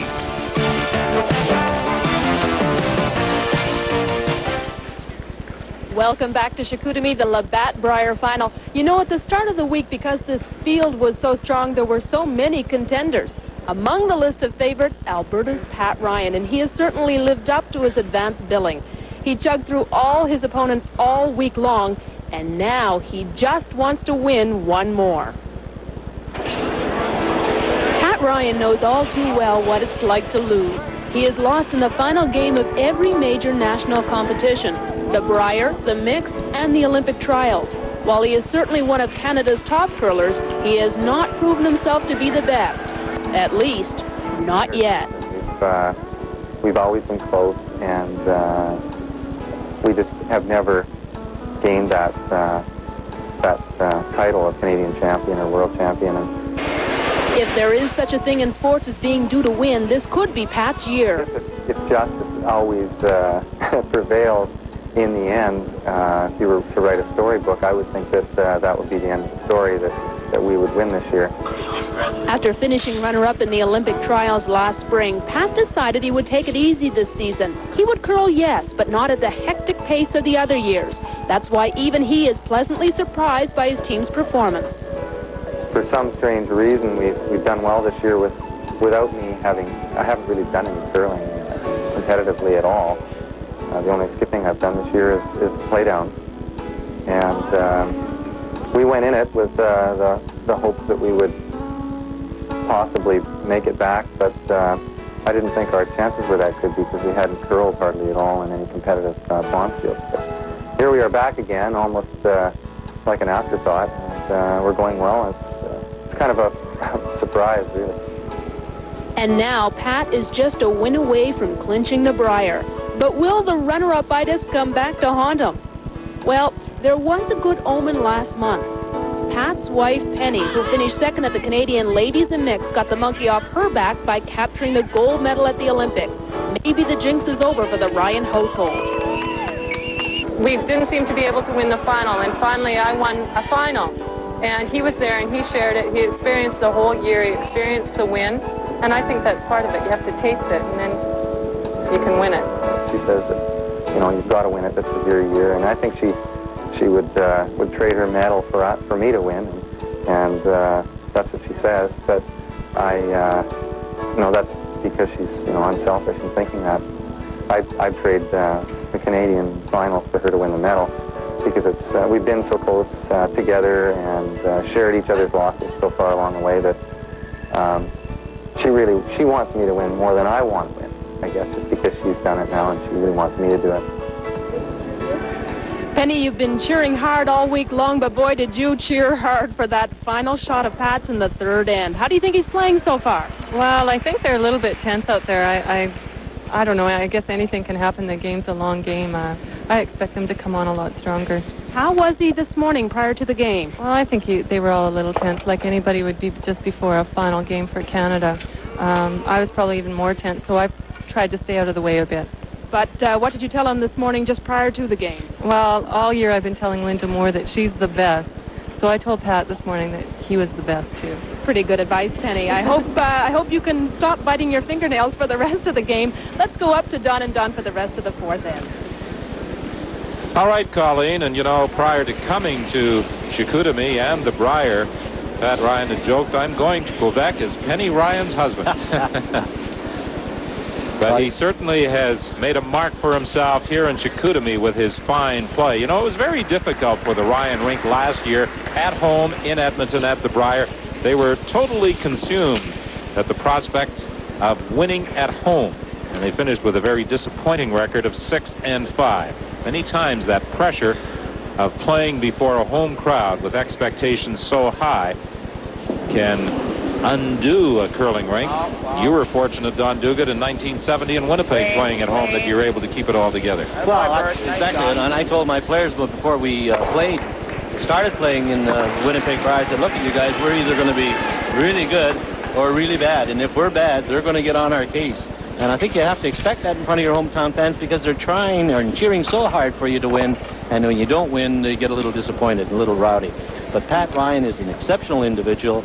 He's dedicated to the game of curling. He's not as outgoing as, say, a Hritzuk or a Savage or a Wernick. But let me tell you, he's quietly efficient. He is just a tremendous curler.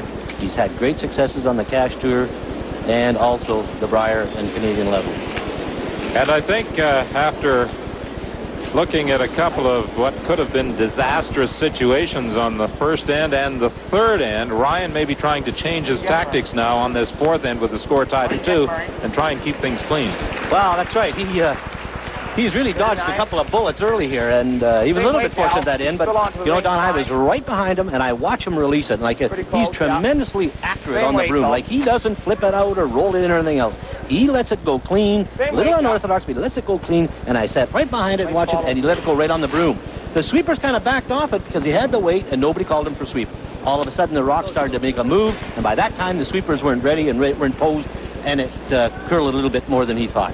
So while he was a little bit fortunate getting the roll over there and onto that other rock, he was a little bit unfortunate that the rock curled in the spot where he thought it would stay straight. Yeah, same weight, Val. You can spill onto the rings with the off-center hit.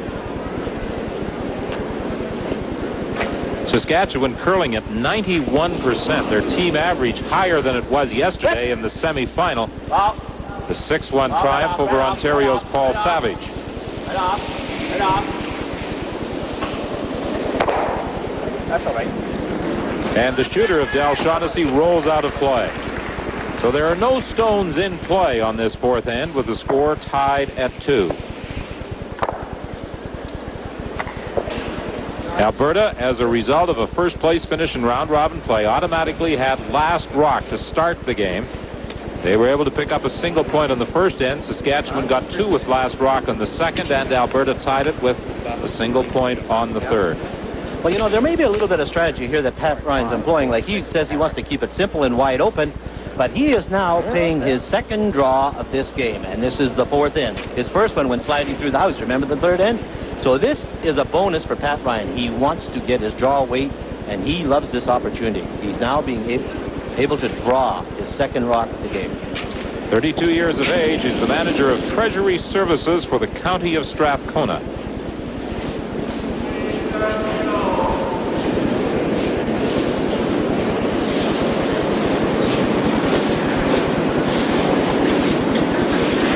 And it looks like he has nice draw weight on this one. Now that is going to give Pat Ryan a lot of confidence. So that rock is into the 4-foot. Here, denying that hit for 2. And he's quite delighted with that.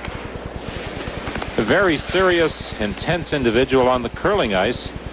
But off it, he's quite an entertainer. He does a great Elvis Presley impersonation. He's working on impersonating Willie Nelson. He thinks he's pretty good. The rest of the ring said, no, he's not quite that good yet.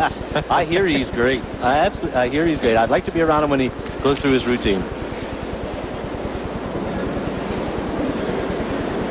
Right now, however, that's the last thing on his mind. He's looking at that stone that he just delivered to the top of the 4, and the position of the broom being held by Del Shaughnessy for his skip, Eugene Hritzuk. And Hritzuk playing the in-turn. It'll run fairly straight from down there. Once it hits the line, it should start to move a bit on him. They're going to have to go on this one. Oh, he's underthrown this a bit. Is he going to get a piece of it? Just. Is he going to hang around now? No. Maybe a little bit quieter than he wanted. Sorry, guys. That's why I threw my hit for 2 last end, but it was over a little bit, and it sat all the way down with easy weight. Gene, that's not true. You had more weight when you played the takeout. That was a little soft. Yeah. No. Yeah, but he's the skip. He's entitled to come up with an excuse. I was just remembering that shot for 2. I didn't throw it very hard then, too, and it sat there. But the rock was over another 3 or 4 inches, and I didn't. I was throwing. That's the way this ice always is. He's trying to talk himself into it. That he underthrew it. Look at Dale. Dale is finally going to say something. Yeah, you're right. You did. Pat Ryan's going to put the rock back in the same spot because he feels Eugene Hritzuk was very close to missing that one. He may miss it again. This one, they haven't laid a brush to it yet. Ryan doesn't want to be heavy. He doesn't want to let Hritzuk just fire it through to blank the end. If he's going to blank, he wants him to be able to hit and roll off a stone. And he has the rock come to rest at the back of the 8-foot. They didn't lay a brush to it, and there's 4 feet heavier than this first one, so that's not bad. He knows what top 4-foot weight is now and what the back 4-foot weight is now. Hritzuk, quite a character. I said to him yesterday, did you have a good year in the farm last year? He farmed 1,700 acres around Lorburn. He's good enough to keep me at it for another year.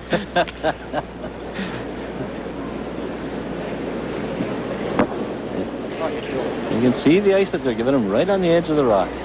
And that gray area, that's what they call the striking edge on a curling rock. And sure enough, they got one on the other one, too. Clean. Is he going to blank the end? Yes. Oh, good hit. So Eugene Hritzuk retains last rock advantage into end number 5 with the score in this Labatt Brier final tied at 2.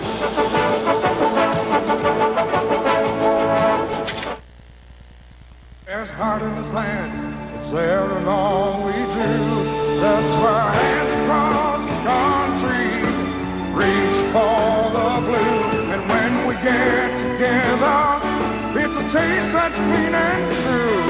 So when you call, then you call for the blue. You know it's gotta be blue, that's why you call for the blue. That's why you call for your blue. It's time to call for the blue.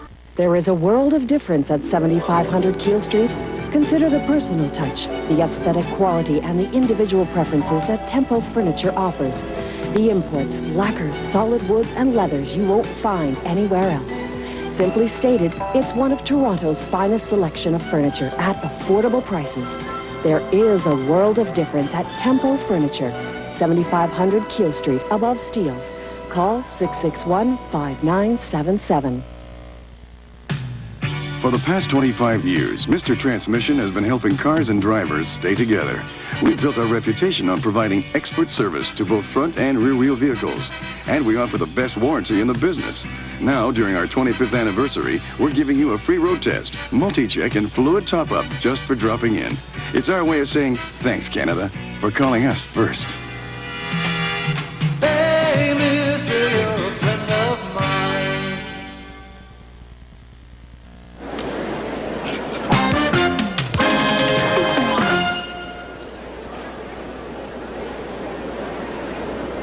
We are back live, the Labatt Brier final. It's all even at 2 apiece in the 5th end between Saskatchewan and Alberta. Joining me here at ice level is Eugene Hritzuk's wife, Joanne. Joanne, what kind of mood was Eugene in this morning? Oh, he's a very confident and relaxed person. He was the same way this morning he usually is. Did you give him any words of wisdom prior to the game? No, I just said, go out, curl good, good luck. Your What about your little daughter back home?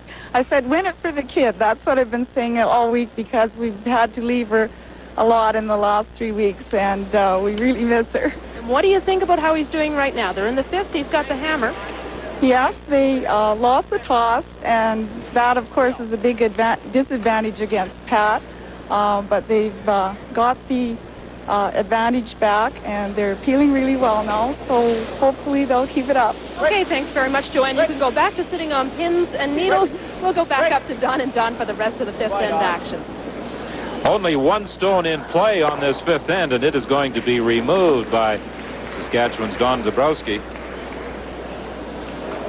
They talked about the little girl back home, 5-year-old Trina, being cared for by Joanne's parents, Jim and Hilda Seltenrich. Eugene said that's one of the things he really misses when he's away at an event such as the Brier, the fact that they don't have Trina with them. Pat Ryan opting now, as he did in the 4th end, to try and keep things relatively simple. He got himself into a bit of a jackpot in both the 1st, 2nd, and 3rd ends. As you said, he dodged a bit of a bullet, Don. And I think he has decided that perhaps keeping it clean in this 5th end without the hammer will be to his advantage. Well, it looks he's putting it halfway between the house and the hogline, and I think he wants to get maybe a chance to steal, but Hritzuk doesn't want any part of that. He's going to keep it clean and wide open. He's going to run everything and hope maybe to get to the 9th end or the 10th end with the score 2-all and maintain the advantage of last rock. And Murray Saporlo curling 88%. And that's terrific curling because yesterday's game he was only 59, so he's about 30 percentage points better than he was yesterday. A big improvement over yesterday's effort.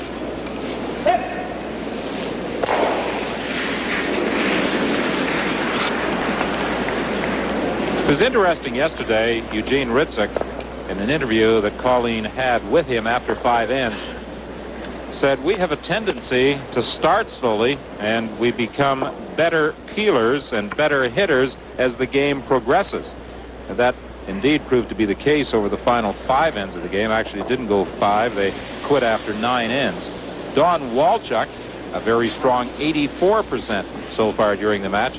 Yesterday, the lead for Ontario, Neil Harrison, had a perfect day, 100%.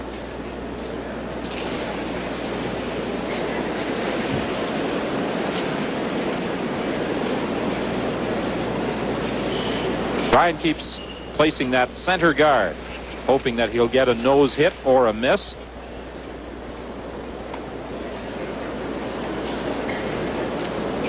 Don Walchuk has been with Pat Ryan in all 3 of his Brier appearances.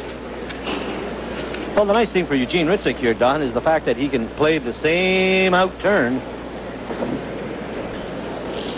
Give Murray Saporlo the same ice and the same weight. He's hitting the same rock at about the same position. So, oh, he's overthrown this one. Wouldn't you know, I would say it. He flips it up there. Look at this. Well, you saw the reaction on the face of Saporlo. He realized as soon as he let it go that he had missed it. Well, he may have come inside again and flipped it out. And once he's flipped it out, it runs against the turn. Doesn't curl. And I'm sure that thought is running through his mind right now, as well as through the mind of skip Eugene Hritzuk.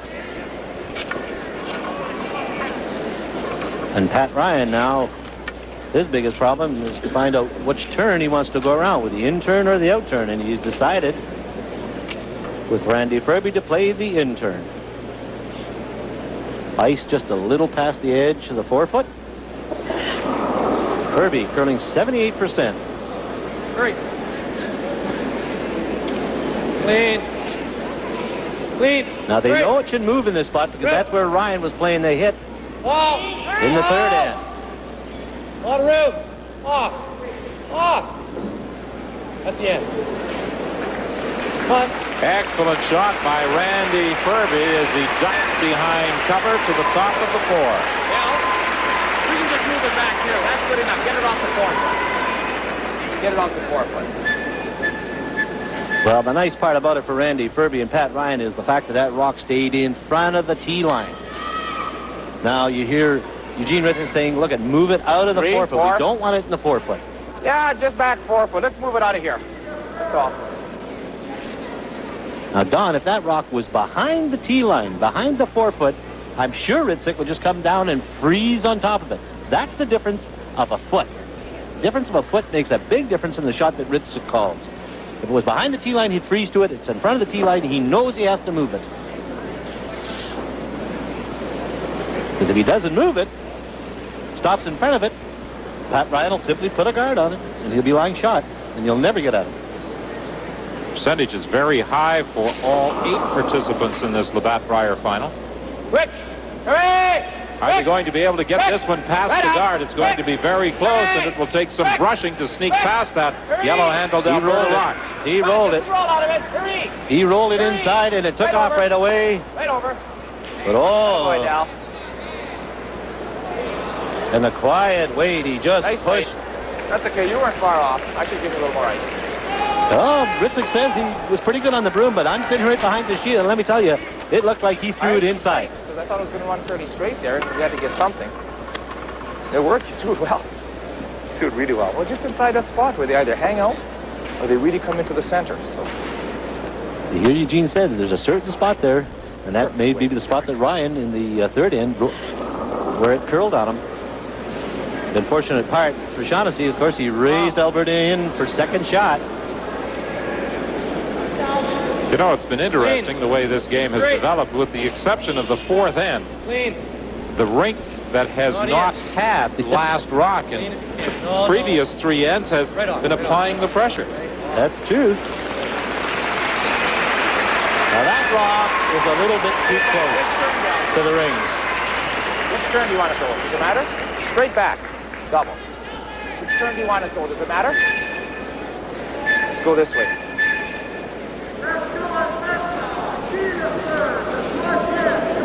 What's that?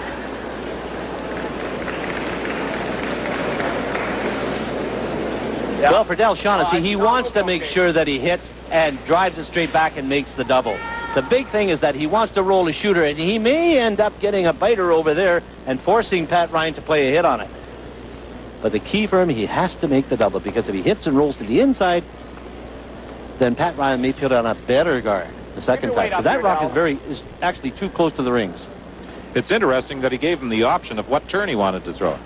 Well, whatever turn he's comfortable with, he's going to give him. But Gene Hritzuk knows the out turn stays very straight there. They've had a little problem with the in turn. You saw Shaughnessy with his first one rolled. Pat Ryan's in for second shot, so this is why they're playing this turn now. He's got it, but he won't roll that top rock out of there. Oh, that's a bad break. Not a bad shot, but it's a bad break, because now the guard is still on. Alberta's lying 2, and a chance to go in around that center guard again. Doing well. That was the main thing, to get it off the fourth foot.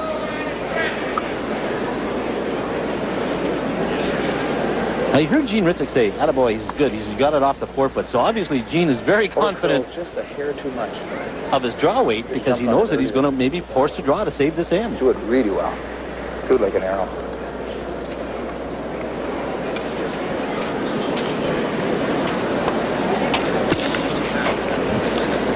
Two stones on either side of the 12-foot belonging to Alberta's Pat Ryan.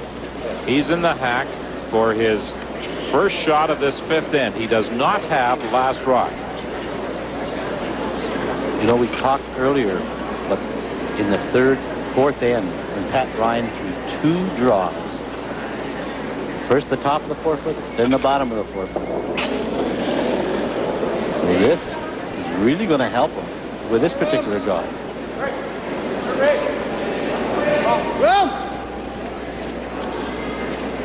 Where is it? Where is it? They want to make sure they pull it by the guard. He's got beautiful line. He may be a little bit strong. Right out, Bert. Come on. Hurry, right out, right out, right out, right out, right out. He just went past that guard by the narrowest of margins. And as a result, the situation is unchanged, but now Eugene Hritzuk has an opportunity to go in behind that guard.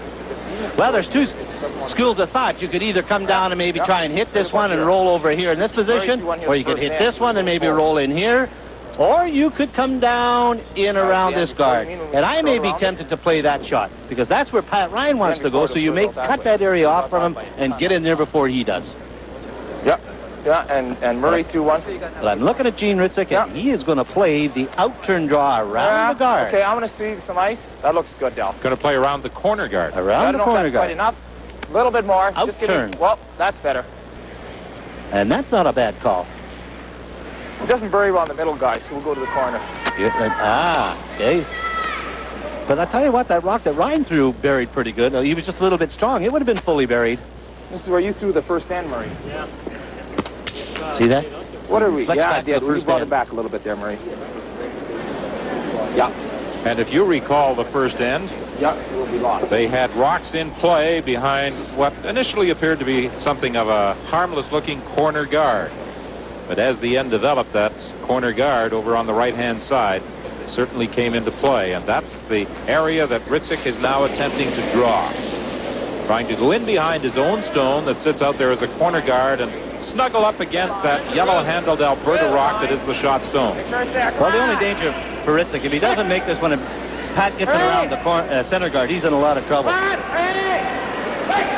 they got to go with this one. They have to hurry. He is going to pull up short. They're working hard on it. They got to get it full 12 foot and a little bit more. Is it shot? No, I don't think so. I think he's a little bit short of being shot rock. He's about 3 inches away from being shot. So Alberta lies 1.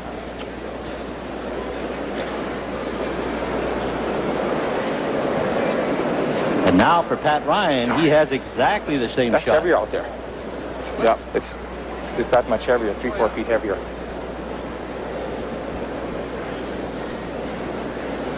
Okay, for Pat Ryan, he threw his first rock, was a little bit heavy. He's going to try to pull it into this area a little bit better. He wants to get it in behind the guard, because if he doesn't, he may give an opportunity for Hritzuk to come down, squirt over here, and make the double. He has to make sure that he takes that double away and pull it in around that guard.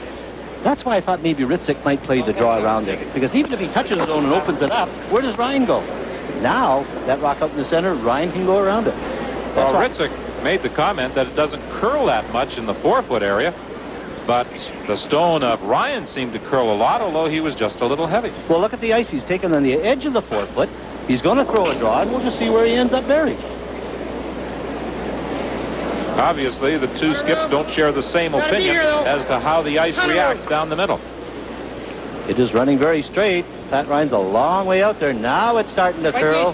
Just bite the 8 foot, just the 8 foot. Whoa, whoa, whoa, whoa, whoa, whoa, whoa! Right back, and that eliminates any possibility of a double. Well, there's a chance for a double if you go on the outside one. But that rock, I think Pat Ryan flipped it out. Here. Remember I threw that guard last end? Drew back here through the guard? Or do we want... No, listen. It could hang on that center line and we could rub that one. Let's just draw it here from right here. This is where he threw it. Yeah, that's where he threw it. Well, he was a little bit out. Mine won't come. Just looks good. Remember I said he flipped it out? That's exactly what Gene Hritzuk said, and Del Shaughnessy. He flipped it out a bit. What was his time? How much? 13, okay. Conferring with the front end to find out just how quick the ice is, whether it's changed at all from his previous throw. The front end will put a stopwatch on not only their own rink's throws, but also on stones delivered by the opposition. Just a bit more weight. Just a draw, plain draw. Stopwatch hanging from the belt of Murray Saparla. Yeah, yeah. A little less ice, Dal, just a wee bit. That's better, well. And for Gene Hritzuk, of course, he doesn't want to flip it out like Pat Ryan. Nice and quiet. Line. They have to make sure to keep it clean. They don't want it to curl like Ryan's one in the third end. Where's the weight? Well, that rock is starting to curl on it, and they can't see it. They can't do anything. Oh, they don't know whether to sweep it or whether to stop. Oh, and he just slides and just rubs off the Alberta rock for shot rock. They should have been on that one. They should have been on that one all the way. I was back 4 foot. Eugene saying, why didn't we sweep it? I was heavy. If I curls by, we miss it. We don't get the shot. Okay. Yeah, well, they weren't on it all the way, but fortunately for Saskatchewan, they still come up with a single point. And at the midpoint of this Brier final, it's Saskatchewan leading Alberta by a score of 3-2. A very entertaining game it has been here at the Georges-Vézina Center in Chicoutimi. Saskatchewan and Alberta with just 1 point separating the two western provinces. And now standing by with Alberta skip Pat Ryan, let's join Colleen. Thanks very much, Don. Pat, you were very, very close to stealing a point, but you did get the job done by forcing Saskatchewan to take the point. At least you got the hammer back. Yeah, it was. I guess that was our aim, was to force them to take a point. We want to keep the game close right now. They're playing very well, and as you can see, I'm not probably as sharp as I have to be, and I'm hoping if we just keep the game close for a while and take advantage of our breaks later on, it should work out all right. Well, you are feeling a little under the weather today? Not too bad. Just having a little bit of trouble with my balance. I see. Coming down with the flu. I don't know. Now, you were slow out of the starting gate, but do you think that this fifth end, you had the pressure on them? Is that the turnaround? Are you going to start playing well from this point on? I think so. I think I've got the feel of draw weight now. I shouldn't be gassing them through the house anymore. As long as I can get that draw weight. If I don't get draw weight, the game will be over. And so I've got to get draw weight. As soon as I do, then it'll be tough. It'll be a good game. Okay, Pat. Good luck the rest of the way. Let's go up to Don and Don for the highlight from the first half. Well, that's the bane, of course, of any curler, is not having draw weight. And as Pat said, he's been struggling with his draw weight through the first 5 ends. But it's a 3-2 game, Saskatchewan in front of Alberta. And Don Duguid, what did you assess the play like in that the first 5 ends? Well, I think the big shot was in the third end. It's 2-1 for Saskatchewan. They're lying 3. Pat Ryan threw a good hit, but it really curled more than he wanted to. And watch his shooter. It rolls over, and it looks like if it ever spins off that rock, Saskatchewan may score 2. But you see, it hits it on the nose. They have a measurement, and Alberta scores a point. So that was a very big point in this game. Only once in the game has either side been able to pick up more than a single point, and that was Saskatchewan getting 2 on the second end. And now let's go down to Eugene Hritzuk with Colleen.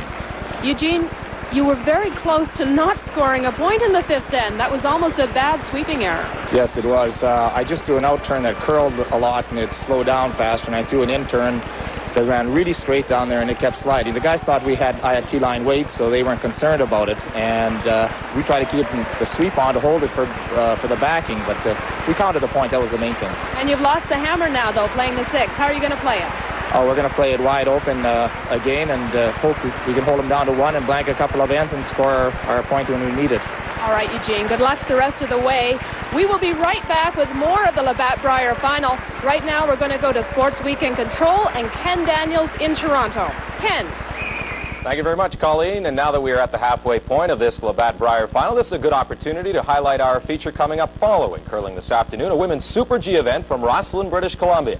This is the final Women's World Cup stop in North America prior to concluding the season in Saalbach, Austria in 2 weeks. Let's go to Rosslyn as Scott Oak and Lisa Savage-Arvey preview today's race.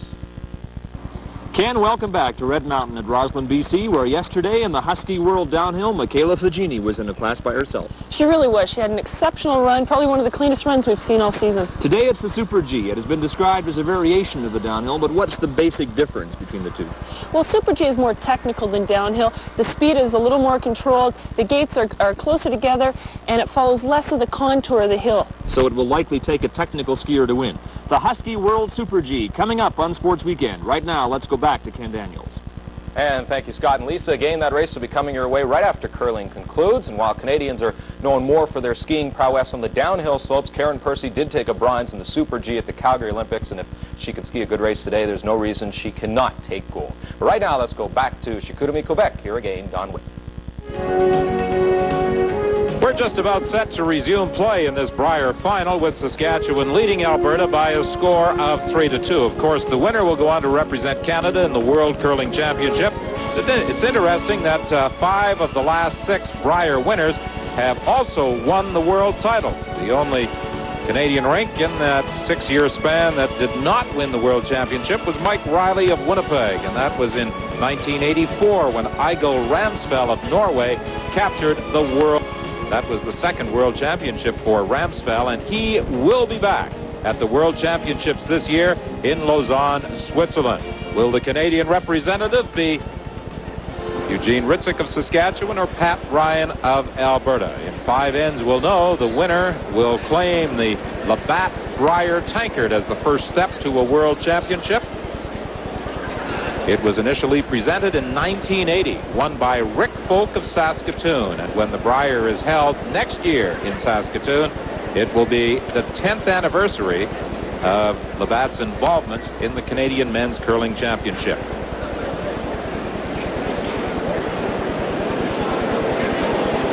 Alberta with last rock advantage on this 6th end. Next year's Brier in Saskatoon. In 1990, the Brier will be held in Sault Ste. Marie, Ontario. Come on. And you know, curling is very fortunate to have some great sponsors, and Labatt's just do a tremendous job as they've done here all week. And of course, last week in Fredericton, Scott Paper people and its president Bob Stewart once again put on a great show. And curling is very fortunate to have such great sponsors. Scott Paper Company looking after the Ladies Curling Championship. Labatt's involved with the men's, and Pepsi with the Canadian Junior Championships for both men and women. And a little bit of misunderstanding between sweeping and weight. The sweepers were controlling the curling rock for the weight. Of course, the holder of the broom, being Del Shaughnessy that time, was watching the line. The sweepers thought he had T-line weight, as Gene Hritzuk alluded to. But let me tell you, it's almost a sweeping. It's a situation where you sweep to maybe hit it, or do you not sweep, hoping that it stops in time. It's one of those decisions that you have to make. Almost the wrong decision, but it worked out for Eugene Hritzuk. We talked about the World Curling Championship in Lausanne, Switzerland, and of course CBC will be there for semifinal and final game coverage. And some of the champions have already been declared. David Smith will represent Scotland.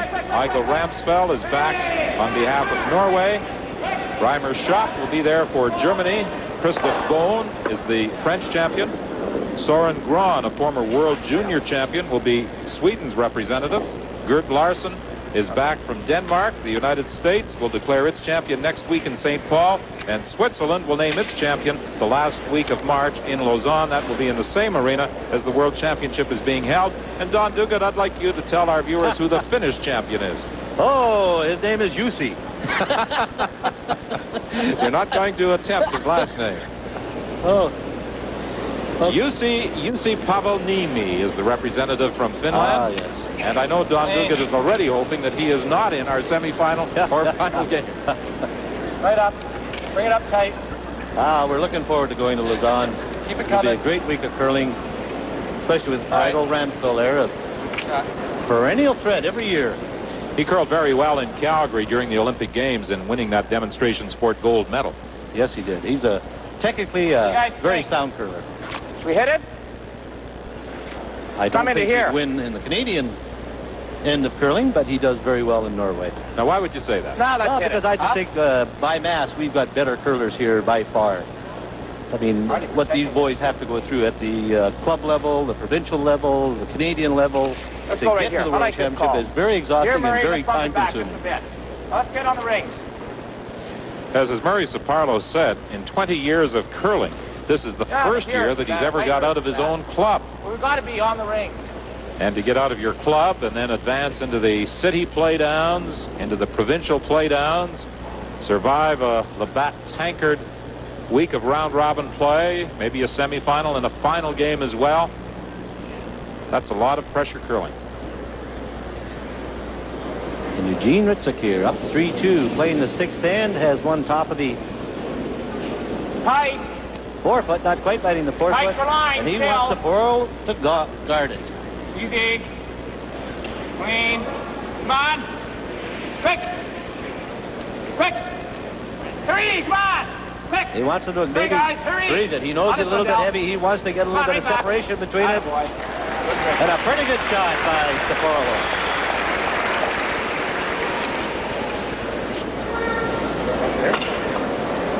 Saskatchewan lies 2. You heard Pat Ryan discuss with Colleen Jones during the 5th end break that he isn't feeling particularly well.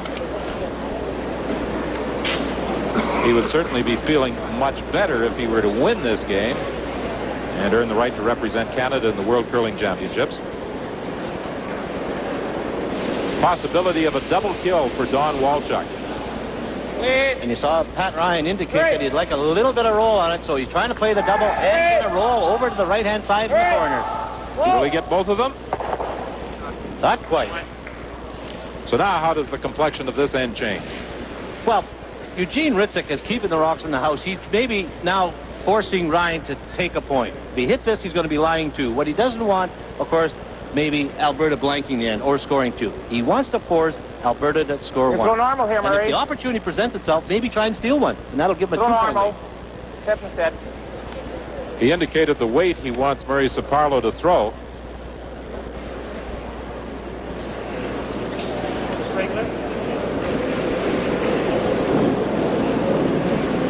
And you'll see the separation between the 2 rocks.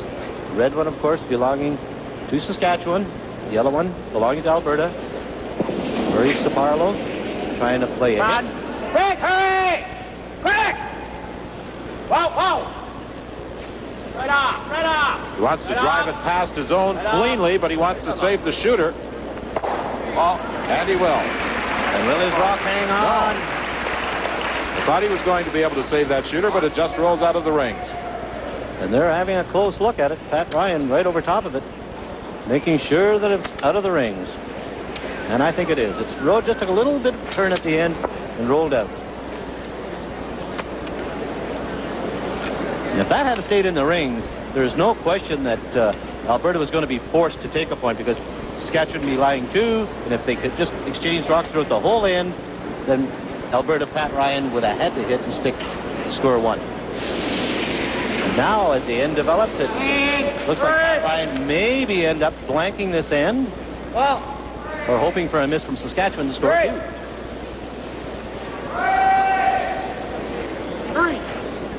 Don Walchuk removes that stone, and he gets a roll.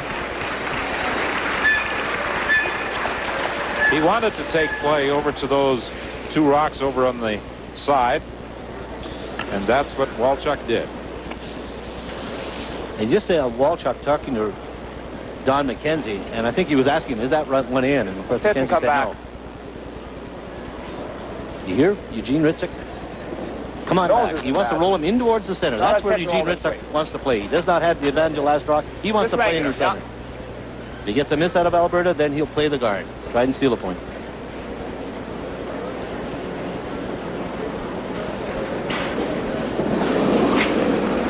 Quick, hurry! Del Shaughnessy against Saskatoon on the electrical sales representative with Jess Camp. Right up! Come on, right up! 3, 3! Quick! Quick! Oh. Well, there's no doubt as to whether or not that stone belonging to Saskatchewan on the edge of the 12 was a biter. Shaughnessy nudged it just slightly with the stone he delivered in the process of removing the Alberta rock. Saskatchewan lies 1.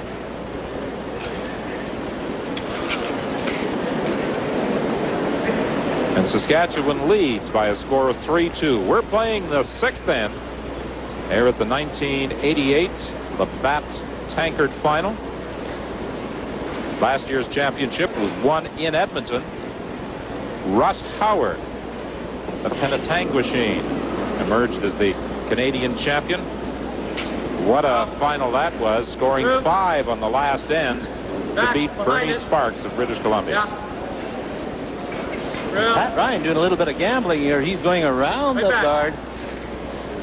The 2 rocks are just about against the boards. The other one is in the top 12 foot. He's trying to draw around the one on the top of the 12 foot or corner freeze it. A bit of a gamble that really never worked out, because that rock stayed in front. Now for Ryan, what he has to hope is maybe Saskatchewan drives it onto his own. He'll score us 2 points that way.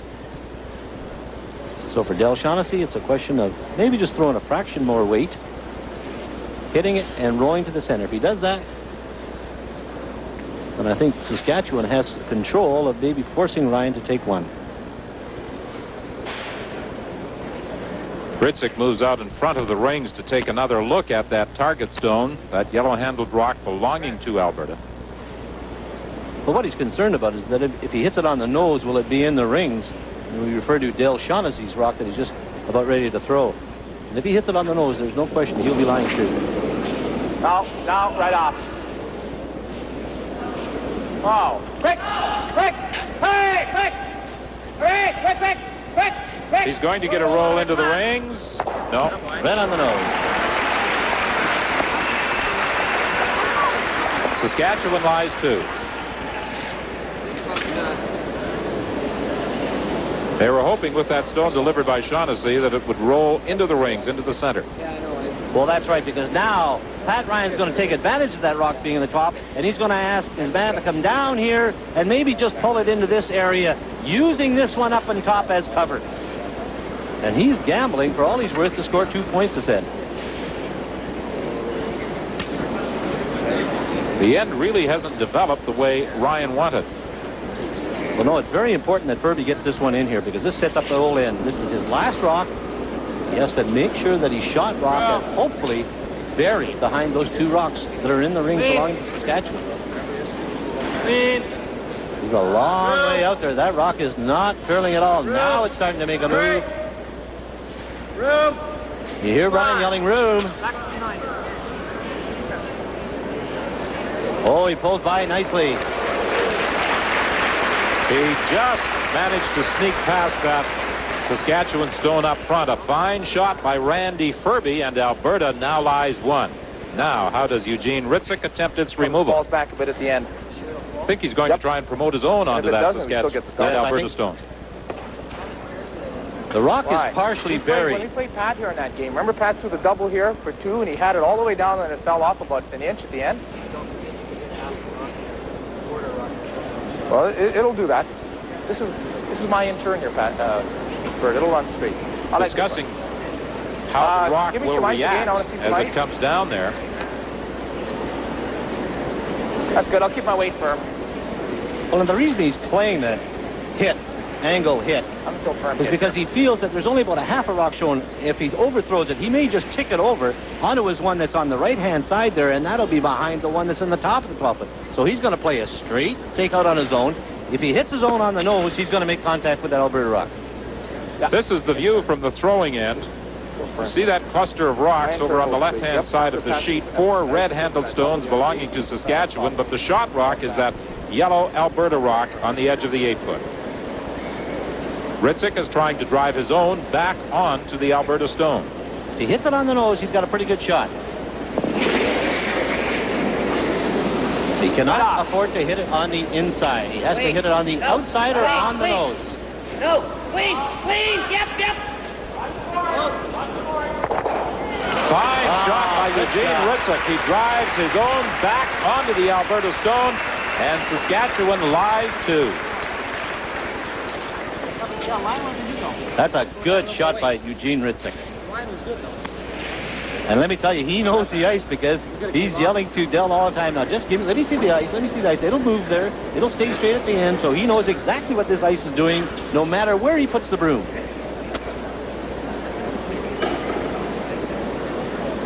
And for Pat Ryan, he's reaching down into his bag of tricks. Scores 3-2 for Saskatchewan. He's 1 down, playing the even end. He's trying to score 2 points and take control of this game. And this is why he's playing this out-turn draw. Same draw as Randy Furby played. From a Saskatchewan standpoint, though, it looks to be a certainty that they will get the hammer back. Let me tell you, you have to play with a lot of confidence calling this type of game as Pat Ryan is here. Is it any heavier, Because if it doesn't vary and Eugene Hritzuk hits it and stays, then they're lying 3. If you give up a steal of 3 in the 6th end and you're already down 1, you're in a lot of trouble. So Pat Ryan is playing with a lot of confidence here.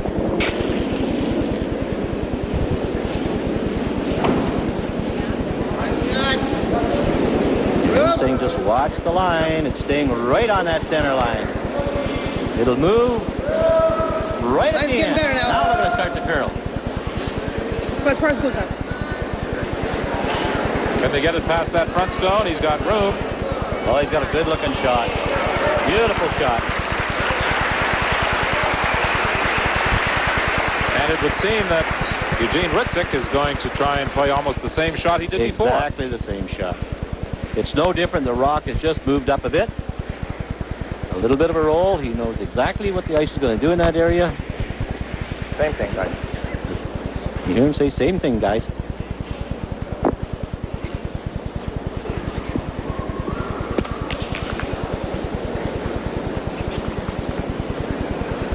Eugene Hritzuk cannot roll this rock inside. If he rolls it inside, it may curl on him.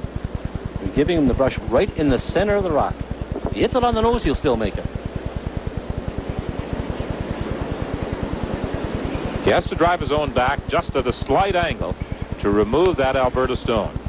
If he can't score himself, he wants to force Alberta to take one here. Nothing. Nothing. Has he got it, or is it going to curl too much? Oh, he hit it too thin. Oh, and a bad break for Eugene Hritzuk there, because that rock, I thought he could hit, but half a rock he'd make it. Is that wide, Del? Maybe a bit, huh? Well, he may have been wide coming out. You'll see here, he hits a good portion of the rock. There's a little bit of separation. He hits about a half a rock. Unfortunately, just rubs the Ryan rock and moves it back. If he hits a fraction thicker, the front one, he ends up lying through. But he just hit it a little bit too thin. Now, a free draw for two for Pat Ryan. Well, he wanted to hammer back, but he wanted to get last rock advantage by giving up only one, not two. Well, we said, you know, that Pat Ryan gambled this whole end from Furby's first rock through this rock here that he's ready to throw, to score two by going around those guards. And now that opportunity presents itself, and he made a good shot with his first one. And that set up the deuce. The front end of Don McKenzie and Don Walchuk following this stone down and brushing it into the rings, and Alberta is going to take the lead for the first time in the, well, actually the second time in the game. They drew first blood with a single point on the opening end. But Alberta, after 6 ends of play, moves in front with a pair. Alberta leads Saskatchewan 4-3.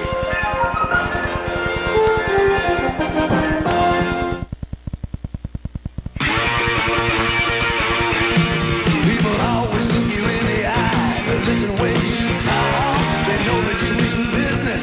They can tell by the way you are. And when your thirst gets hungry, you know just what to do. You pop the top of your favorite beer. This one's for you. From a bird, you know where you stand. From a bird, you're a genuine bird man. Wherever you are, trust the Texaco star up ahead. It's there shining bright. It's the sign that stands for the best for your car, and it's there standing by day and night. Up ahead, there's Texaco, star of the Canadian road. You got the freedom and you're looking for the power to move. Up ahead, there's Texaco, in front of all the rest, a symbol of the best. Up ahead, there's Texaco, star of the Canadian road. Up ahead, there's Texaco, star of the Canadian road. Expect more from Texaco.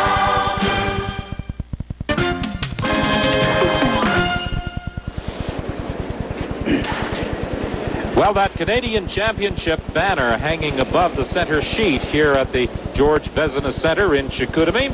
And will it be heading for the Nutana Curling Club in Saskatoon or the Otwell Curling Club in Edmonton? Alberta's Pat Ryan is leading Saskatchewan's Eugene Hritzuk 4-3 with 4 ends to play. And joining us in our broadcast position, the reigning Canadian champion. His reign will come to an end in an hour or so. Russ Howard. Russ, you had quite a year, a disappointing final in Ontario, losing to Paul Savage. Yeah, it certainly was. When you get that close, you know, you work all year to get there, and we get that close, and Paul had to draw the forfeit to beat us, and he makes those sleep. So we had a very disappointing final, but it was a good game. It was a well-curled game, and if you're going to lose, you like to curl well. You provided a lot of drama, as I pointed out earlier, in your 2 victories last year in the Canadian Championship in Edmonton and in the World Championship in Vancouver. 5s on the 10th end to win both games. 5 was our lucky number, and during the 2 championships, we had 5 5s. So. I don't think we're going to see any 5s here this afternoon. No, these guys just hit so well that you just know it's going to be a good close game, and I'm impressed with the 2 skips. Pat had to make 2 incredibly key shots, and Eugene's had a couple of key ones, and they're making them all. Yesterday, some of your sentiments probably lay with Paul Savage as the Ontario representative and the man who beat you in the Ontario final. But he was simply out-curled by Eugene Hritzuk. Quite a display by the Saskatchewan skip yesterday. I didn't see the final percentages, but Eugene had to be high in the 90s, and again, he's curling well today, and that put a lot of pressure on Paul. Paul's a very high degree of difficulty shots, and it just wasn't his day. If you were out in the ice right now and you were Eugene Hritzuk, what strategy would you be employing? Well, the same as he's been playing all week. He's been a pretty defensive game, and it's worked for him. Unfortunately, Pat scored the 2, so Eugene's going to have to come at him with some corner guards. But there's lots of time in the game. Yeah, it's only 1 miss he needs because he has the hammer. Well, he does have that corner guard out there, and Pat Ryan is asking for its removal. There is a stone in the rings. That is an Alberta rock. Don Walchuk will attempt to remove that corner guard. He's curling at 88% as opposed to the 79% of Saskatchewan second Murray Saparlo. I want to ask Russ, do you notice any difference in ice conditions when you first were in the Brier compared to, say, this week's ice? Yes. The ice is getting better and better every year, and so are the curlers. So I think that's why the scores are pretty low. They're making a lot of shots, and you don't see quite as many rocks in play for certain teams because they're playing so well. But I've noticed this week it's pretty hard to get around a center guard. You can go around the corner guards quite nicely, but it's pretty tough down the center line. A little high in the center. It seems to be, yes.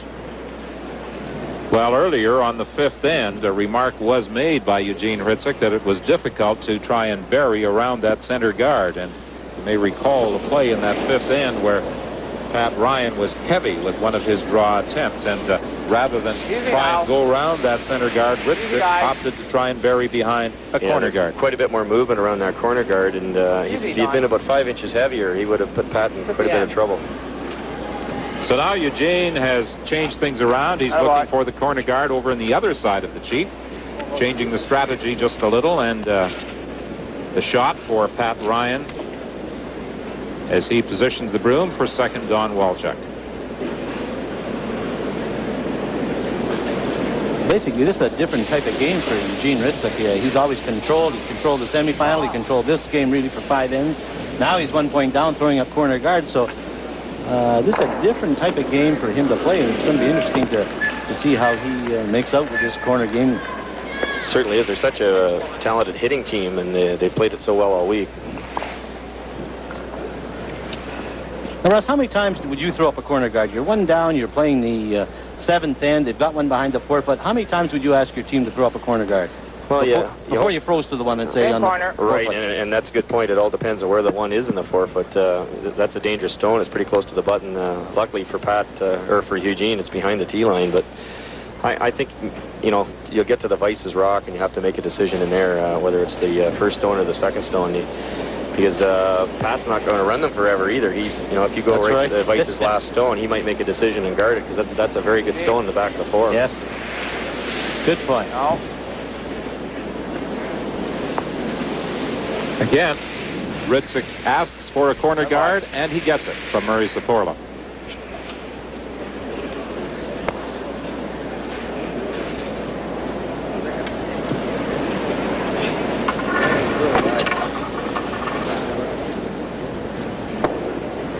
Brian wants that Saparlo stone removed. Third, Randy Furby, who has a slight edge over Del Shaughnessy as far as percentage goes. Tries to get it out of there with the outturn, but he gets a nose hit. With the in-turn, I should have said. Gets a nose hit. And now Eugene Hritzuk is going to draw it down to that Alberta stone at the back of the four. Well, he has the corner set up, and now he's going to ask his player to freeze to the one behind the 4-foot. Ryan obviously is going to have to make a play at it. Then maybe he'll have to spill all three of them, and he'll utilize that corner guard with his third man's last rock. You would feel pretty confident, I think, Russ, in this particular case, a chance to score 2 here with that corner guard up? Yeah, the odds are certainly in Eugene's favor. Like you say, a nice freeze in here, and probably the best Pat can do is spill them all or jam it. If he does jam it, Eugene's in real good shape. It's nice to make a play on that shot rock. Lots of room. Where's the weight? Got to be here. Come on. Boy, they're going to have to go on this one. Quick. Hey, quick. Quick. They have to pull this rock in the rings. They cannot afford to be short of the house. Right up, come on, everybody. Right up, more. Some real good brushing there. Oh, well, the sweeper's got that rock there, I'll tell you that. It appeared as though the delivery by Del Shaughnessy was going to be short, but with some good sweeping by the front end of Murray Saparlo and Don Dabrowski, they got it into the 4-foot circle.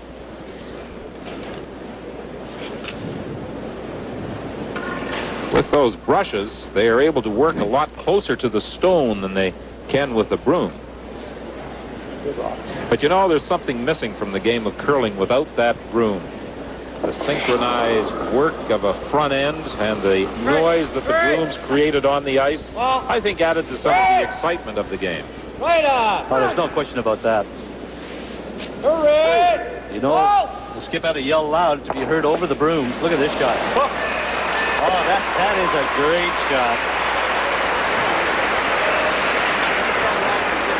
Yes, for Ryan's Express, that will keep them on track. A shot such as that by Randy Furby. And now Hritzuk is calling for Shaughnessy to draw down to it. Look at this. Just perfect execution. Just touches the back one, rolls over directly in behind the corner guard. But all is not lost for Eugene Hritzuk, because now he has the corner guard and he's going to ask Shaughnessy to corner freeze it. And this could be the shot that turns the whole end around, because if Shaughnessy stops short, doesn't get shot rock out of it, then I'm sure Pat Ryan will play a guard on that center one.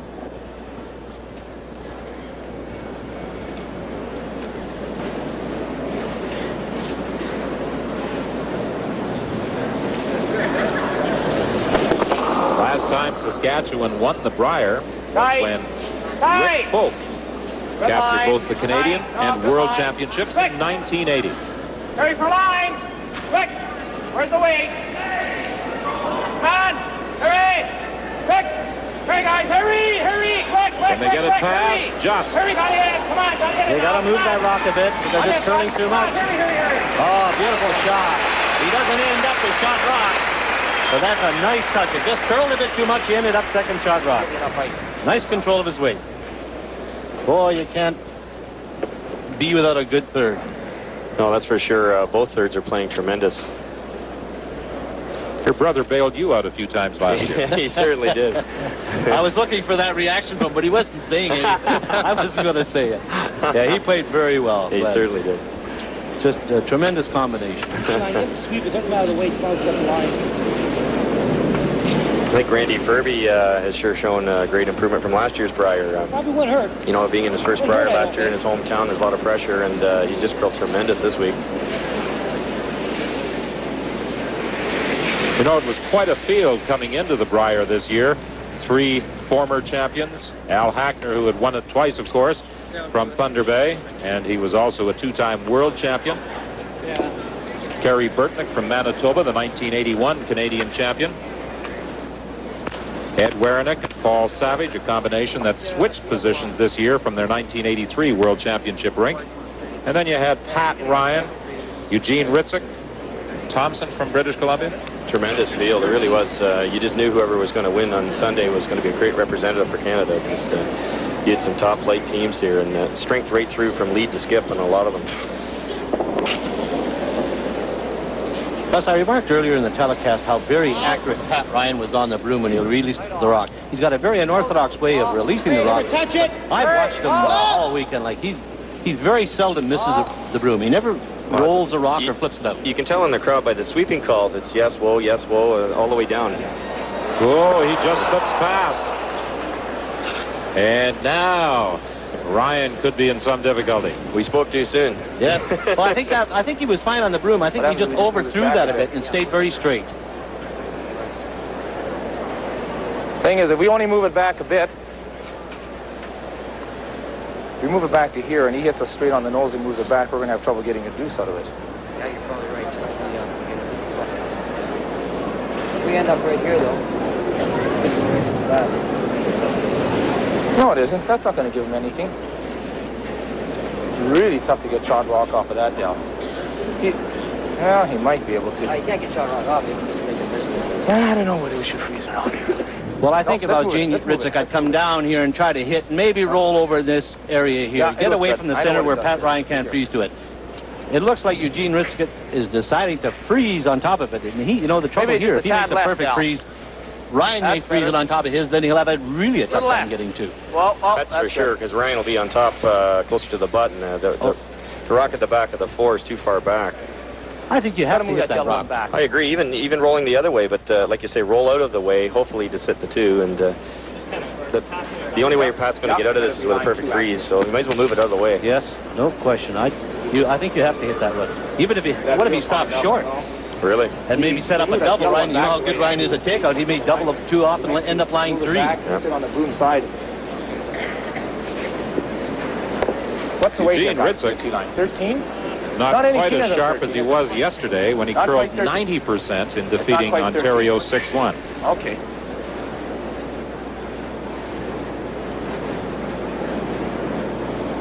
Yesterday, he was constantly applying the pressure to Paul Savage. Today, he's had some of that pressure applied to his own shots. More room. Just wait. Lots of room. Hurry! Hurry! Come on, now here it goes. Come on, hurry! You're honestly saying, here it goes. Hurry! Right back, son! Starting to lose its line a little bit. A little more. Come on. So he comes to rest for shot rock in the 4-foot circle. Well, for Pat Ryan now, it's set up where he can maybe end up lying 2. He's going to come down and hit this one and hopefully roll over in this area here. If he rolls over there, then he's going to be lying 2. And Eugene Hritzuk's played this whole end to score 2, and I think this may have been a strategy call that maybe has gone astray on him. I don't know whether I would have played this shot. And look at Ryan. He's looking at it, and he thinks he can maybe make the double off this. Well, that's the way these Alberta boys play. I think Eddie Lukowicz should play the same shot. They're capable of throwing enough weight and hitting the broom accurately enough that this doubles, it's quite possible. It's a tough shot, but he gets the weight up a little bit over normal weight and hits it in the right spot. Eugene's going to be looking at a pile of yellow ones. Well, the only bad thing that can happen to Pat Ryan here is to maybe hit it on a bit inside, drive it straight back, and leave Hritzuk a chance for 3. So this is a big shot for Pat Ryan. Well, I'll tell you what, either Hritzuk is going to be staring at 3, or he's going to have a free draw for 3. Right on. With the weight Pat has to throw to make this double, if he ever gets it outside that line, these outside-in shots are not moving at all, and he sure can't miss it wide. Well, Doogie has never missed a shot from up here. No. How do you react to his assessment of the Hritzuk strategy on his last stone? Well, yeah, that was a shot. That was definitely the shot to play. Unfortunately, he was a hair light. If he could get it back to the back one, it wasn't bad. Or as Doogie was saying, even a little heavier and roll a bit and get out of this chance. There's no chance of a double if he plays the tap and roll. Boy, it looked to me like Pat Ryan threw this inside. They're going to have to go hard on it. He maybe hit it too thin. And that's what happens. He removes the shot stone, but he rolls the shooter out as well. And now there is the chance for 2 for Eugene Hritzuk. Well, once again, I'm sitting right behind the sheet, Russ, and he threw that inside the broom. He never got out there. Well, in defense of Pat, he couldn't be wide. No, that's right. But you're right. I think he just grabbed a piece of the line there, and that was enough to make it roll out. That's right. If he's a fraction wide, he drives it right on the back one, and Hritzuk's got 3. And you cannot give 3 to Eugene Hritzuk at this point in the game. I came out a little light. Okay. Yeah, you're right. The ice seems just a bit greasier right now. Just to the back of the 8 foot. Just to move it back, I have to move it back about half a foot. So he has to move that rock. Yeah. That's right. I would say about 6 inches, and he has 2. So now it's up to Del Shaughnessy, the holder of the broom, to watch the line, and Dabrowski and Saparlo to watch the weight. And keep it clean all the way down the ice. It's a tougher stone than it looks because Eugene's last stone pulled across the line. He ups the weight a little bit to move this one back. It might not make the move. You just heard Eugene say he's out. Is it going to bend enough to get a piece of that Alberta stone? Oh, he's got a good-looking shot. Oh, he's got a beauty. Just a well-executed shot. Right on the nose, and Saskatchewan, after yielding 2 in the 6th, comes back with 2 in the 7th to take the lead. Russ Howard, we've enjoyed having you join us for this 7th end. We'll let you go back and take your spot in the stands to watch the final 3 ends of this 1988 Canadian Championship game. My pleasure. So after 7 ends, it's Saskatchewan 5, Alberta 4. We'll be right back after this. There's a beat in this land. It's there in all we do. That's why hands across the country reach for the blue. And when we get together, there's a taste that's green and true. That's why we come with the blue. Labatt's Blue is Pilsner brewed for that clean, true taste. Yeah, that's why we come with the blue. It's time to call for your blue. It's time to call for the blue.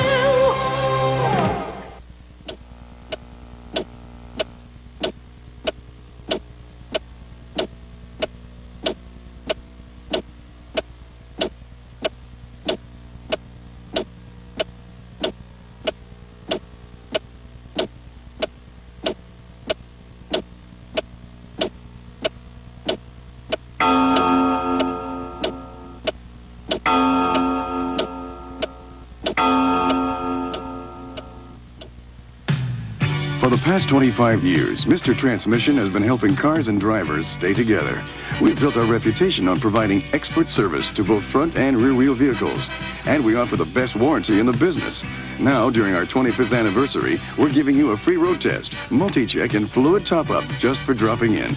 It's our way of saying thanks, Canada, for calling us first. Hey, mister, you're a friend of mine.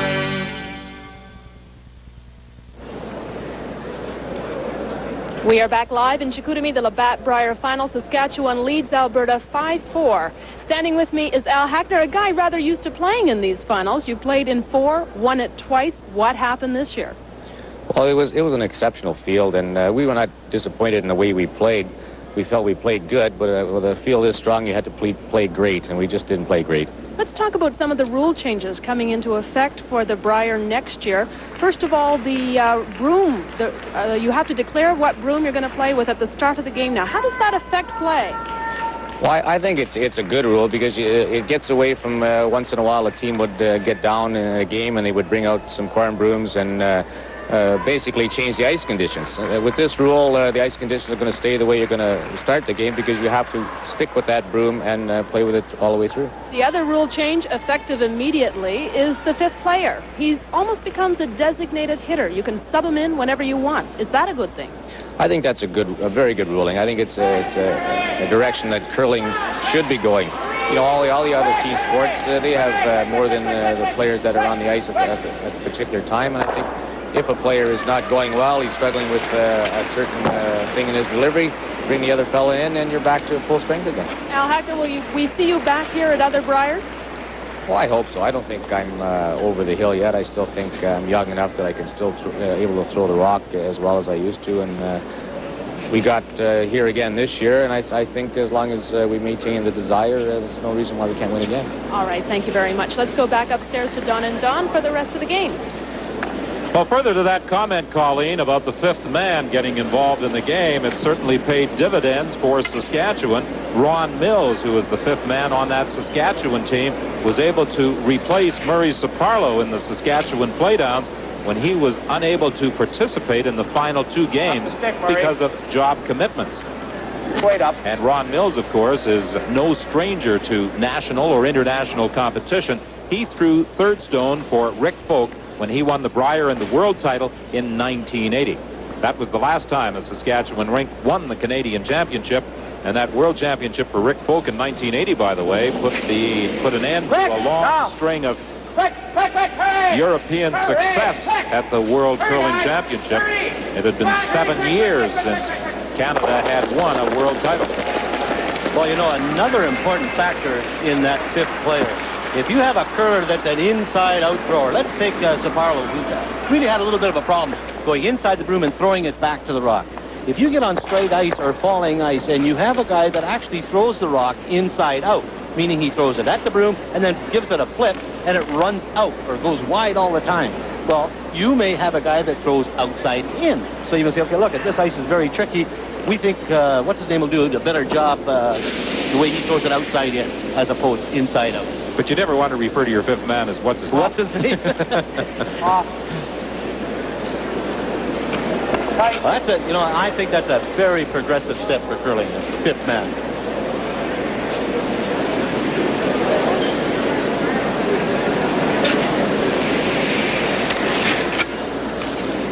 Well, as we saw in the last end, where Eugene Hritzuk with last rock chose to ignore the stone that was in the house Keep your weight up, and play corner guards, Ryan on this eighth end is ignoring the stone in the rings belonging to Saskatchewan and playing corner guards. Well, they're running out of ends.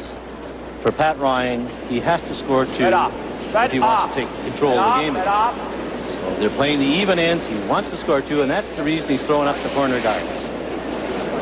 Saparlo catches a corner of that corner guard, runs it. His shooter rolls out of play as well. This is exactly the same as the seventh end, only the situation is reversed. Ryan now has last rock. He's doing exactly what Eugene Hritzuk did in the seventh end. Now he's going to freeze. He's throwing up three corner guards. Saskatchewan's run them all off. Now he's going to freeze to the one in the back of the forefoot. And he's hoping, of course, that Saskatchewan jam it back, lose their shooter, and then he'll split the house at the other side and lie two and get his 2 points back that way. Great. Don Walchuk attempting to come down to that Saskatchewan stone. Wait, careful. Oh, lots of weight. Come on. 3. Look at this beautiful touch by Walchuk. Just a little bit short, but they have to make a play on it. Shot stone, the red-handled rock, fully in the four, belonging to Saskatchewan. That Alberta stone just delivered by Walchuk, biting the top of the 4-foot circle. Keep your weight up, I think, here, Del. If he knows it, that's all right.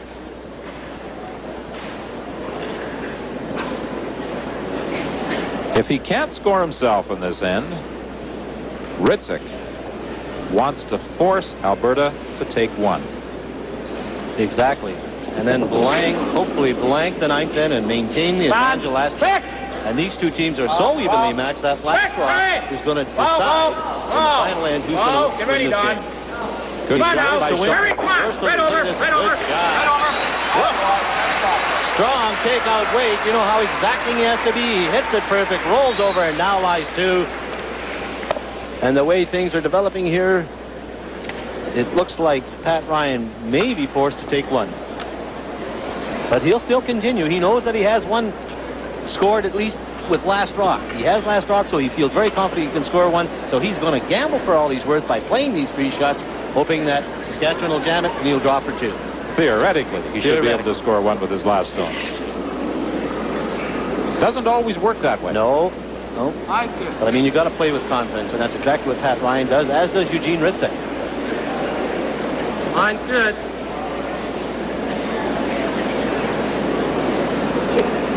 How about the weight? Nice weight. Maybe a little bit strong, a little bit on the outside. Stone comes to rest right on the button, and that's the one that Hritzuk will ask Del Shaughnessy to remove. Except as they bump it back a bit. Yeah. How many points would you give him for that? Throw that same weight. It worked nice. I'm not an official scorer. I've never pretended to be an official scorer. I would give him one. I mean, he ends up shot rock, and that's why he gets the 1 point. But he was supposed to freeze to it, maybe on the inside freeze or the outside freeze, but he actually hit it and rolled to the open. So now Saskatchewan Best comes spot down might to be hit over line here. 3. If you roll. So on a 4-point scoring system, I would give him 1. Now, what about the positioning of the rocks in the rings? Does Hritzuk want them in front of the tee line or behind it? In front of the tee line. He does not have last rock. No. Ryan has last rock. If he's behind the tee line, Ryan freezes to him and ends up shot. If he's in front of the tee line and Ryan freezes to him, Saskatchewan still shot. That's why you won 2 world championships. Well, you know, it's just common sense. But you want to keep him in front of the tee line. And that's a perfect example of a good shot by Dale Shaughnessy. He hit it, stayed right on the nose, never rolled into a cluster over on the right-hand side, just stayed right there. Now for Pat Ryan, he's going to have to move this rock back behind the tee line. He's going to have to move it. He can't freeze to it. He has to move it. See, Pat Ryan indicating there where he wants to put it to. Move it back, and that's going to force Saskatchewan to maybe hit it and drive it onto one of his own at the back. Randy Ferbey with his second stone of this 8th end. Clean. Clean. Whoa, whoa, whoa, off. Hurry, hurry. Whoa. Right off. Right back. Come on, a little more, come on. And you might wonder about Shaughnessy working on his own stone, but he wanted to take it as far back as possible so that when Hritzuk went to throw his stone, if he hits that yellow rock, he doesn't drive it back onto the red rock. Well, for Eugene Hritzuk, he wants to make sure that he clears his rock, hits it on that side, and maybe drives it by. He cannot afford to hit it on the nose, or he'll drive it onto one of his own at the back. The nice thing for Pat Ryan, of course, if Hritzuk hits that and rolls out, then he's got these 2 back here to freeze to. And that's why you saw Pat Ryan say you have to move this rock. You cannot afford to freeze it to it. It's in front of the tee line. You have to move it back. Build up a little bit of a fence there. Well, in this game, the skip has to be 1, 2, sometimes even 3 shots ahead in his thinking. Yes, no question. You have to move the rocks around. Hritzuk here wouldn't even mind killing one of his own at the back and saving his shooter, but making sure that he disposes of that Alberta rock. You remember his quadruple kill yesterday in the semifinal? Oh, look out here. That's a good shot. And he picked it out exactly where we illustrated on the telestrator. And, of course, Pat Ryan will just breeze through that. At the back now. He goes perfect freezing there, Del. He picks it out cleanly, and the shooter rolls out as well. So Saskatchewan is left lying 3 with 3 rocks still to be delivered. Don, I know we've got 2 ends to play, and there's a lot of things can happen in 2 ends. But this is a very important shot, because if he doesn't freeze it perfect and Hritzuk picks it out of there, then Ryan's going to be forced to take 1. Eugene Hritzuk will play the 9th end blanket and hold advantage of last rock coming home. So this is a very pivotal end, although we still have 2 ends to go. So this is an important shot for Ryan. He cannot corner freeze it. He cannot sit in between the 2 rocks. He's got to freeze it right on top, dead in front of one of the Saskatchewan rocks. And he's picking the one that's right behind the fort. So this is a very important shot. On. The front end of McKenzie and Walchuk working on this stone. Ryan right behind them, shouting encouragement as he follows its path down into the rings. He has to be flush up against that Saskatchewan rock. He cannot stagger it. He doesn't quite get there. Now, for Gene Hritzuk, he has exactly the same shot. Now, your question earlier about does he want him in front of the 4-foot or behind the 4-foot? Imagine if those 2 rocks were in front of the 4-foot and Pat Ryan threw this one here, he wouldn't be shot rock. They're behind the tee line, he ends up shot rock. So now for Hritzuk, he's got to drive this one by. He doesn't really care what he does with those 2 stones of his own back there. He don't care. He wants to get rid of that Alberta rock. Those, kill any one of those at the back. Okay. Forcing Ryan to take 1. He has to leave 2 of his own in the circles, mind you.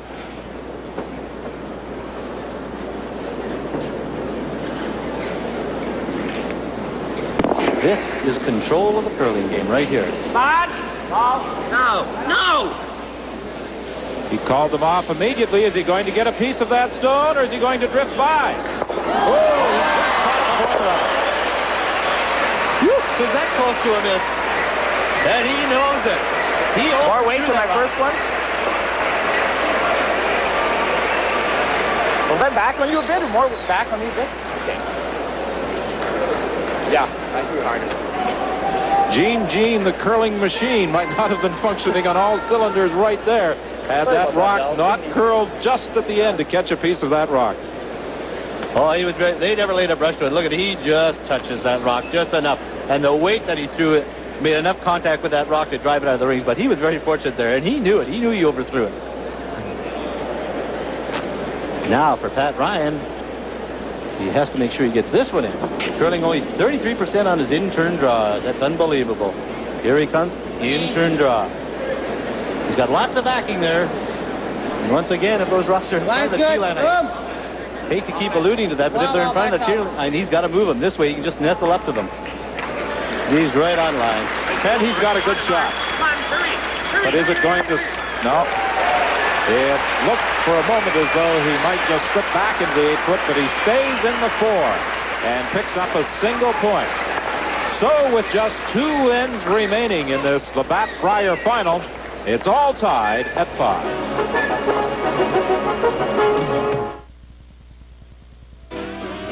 When you look around, most every place you go, east and west, there's a taste you'll know, and so more and more, each and every day, because good taste draws a crowd. You'll hear people say, my life is blue, it's the true blue taste. Blue light's the one, blue light's the one, look around, blue light's the one.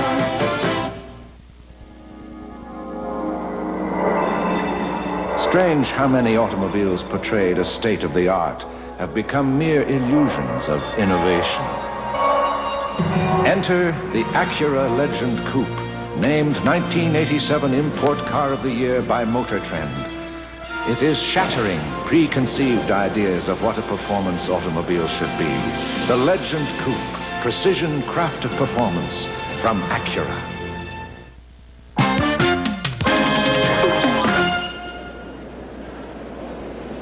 We are all tied up at 5 apiece, playing the 9th end. Saskatchewan and Alberta. Otto Jelinek, Federal Minister for Sports. What do you think of this game so far? What can I say? I mean, this is what makes curling so popular in all parts of the country. It's very exciting, and people here are enjoying it. The strategy is pretty good. I have no ideas, as nobody else, who's going to win this very exciting game. Now, last week you had our men's and ladies curling team, plus all the other medal winners from the Olympics in for lunch.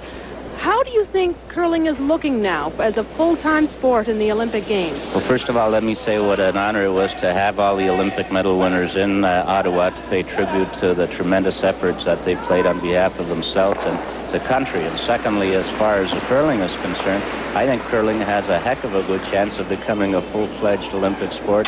And we're doing everything we can to promote our demonstration sports, curling included. And I hope that the IOC will see the reason of including exciting games of this nature in the Olympic Games as a full-fledged sport. Okay, Mr. Jelinek, I'll let you get back to enjoying this wonderful game. Let's go back upstairs to Don and Don for the 9th end.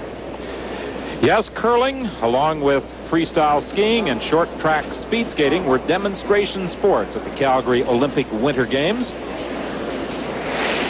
Whether any of the three will be included in the 1992 Winter Olympics in Albertville, France, is an issue that remains to be resolved by the International Olympic Association. 5-5, Saskatchewan and Alberta. The tension beginning to mount for the players on the ice. I think it's reflected in the faces of the 8 participants. Well, you know, it boils down to 2 ends, the 7th and 8th end. Wait up, Don. Saskatchewan, Eugene Hritzuk playing for 2 in the 7th end, succeeded in getting it. Pat Ryan gambled in the 8th end to get his 2. Unfortunately, he didn't get it. Don Dabrowski, who was throwing, and Don McKenzie of Alberta, dead even as far as percentage goes. All right, clean on it. Let's roll out of it, Murray. Come on. Right out. Right out. Come on. Come on. Hritzuk imploring Murray Saporlo to take that rock right over to the boards. He didn't quite succeed. Now, this is an area in the first end and again on the 7th end where we had rocks in play. They were trying to work that particular side of the ice. Well, Eugene Hritzuk, by asking his sweeper to sweep it out of play, that rock that's just on the right-hand side, has indicated right away that he wants to blank this in and maintain the advantage of last rock going home. The only way he would give up the last rock is if he could score 2. Yes, he would feel a little more comfortable, a little more confident playing the final end leading by 2 than yielding last rock and leading by just 1. Well, you know if you're 2 up, it's going to take 3 to beat you, and there's been very few 3-enders in semifinal or final games. As a matter of fact, through the week, there wasn't that many. But 1 up, you can always score 2. The guy will gamble for all he's worth to try and score 2. So Eugene Hritzuk wants to maybe blank this in, maintain the advantage of last rock. He will try to score 2 if he can, but I think he's playing the whole end to blank.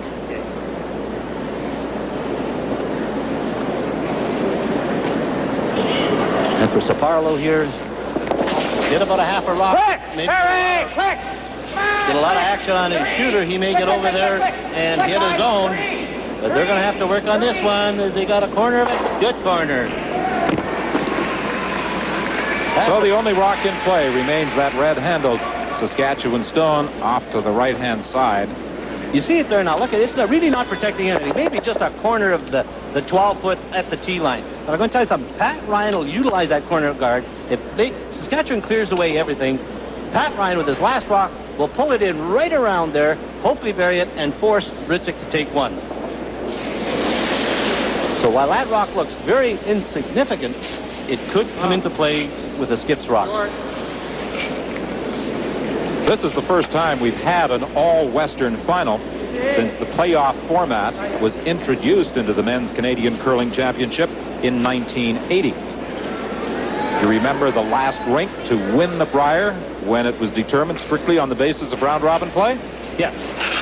His name was Barry the Fry from Winnipeg. Much better curler than he is a gin player. Oh, for sure.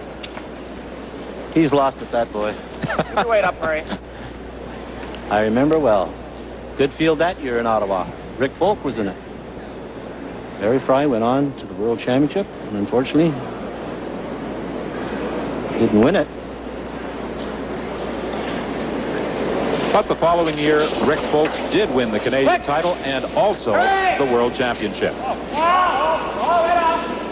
Head off, get ready. Ball. Will he get the other one? No. I got a kick at Eugene Hritzuk. He's putting a lot of body English on those running of guards. I think you would well. I thought we had the double. Rats. And he also apologized to Murray. Up here, it doesn't matter. Maybe there's no point it'll break going inside out anywhere here. You should keep it. You might need it, Jeff. Very compatible team. I think Del Shaughnessy could be the ideal third. He never gets excited. Suggests a lot of shots to Eugene Hritzuk. Very seldom tells him, but suggests, and that's a sign of a good third. Randy Furby's a pretty fair third as well. Oh. Del, have a look. Go first here. Let me tell you, curling's in good hands when you get rinks like this in the final of the Labatt Brier. Furby, a 28-year-old printer in the Learning Resources Department of the Northern Alberta Institute of Technology, had that rock slide a little deeper than he wanted to. It comes to rest at the top of the 12-foot. You come onto here, it's going to make it Well, he tough. knows it. If he's out in front and they hit it on the nose, there's a chance they can go around it and bury it, maybe steal a point. Right here, feel weight. But for Hritzuk, if he hits and rolls to the corner now, what do you do? Do you throw up another guard and try to steal a point? Or do you say, well, I better hit that one, because if I don't hit it, he's liable to get 2 this end. So it really changes the complexion of this whole end by this rock coming into the house.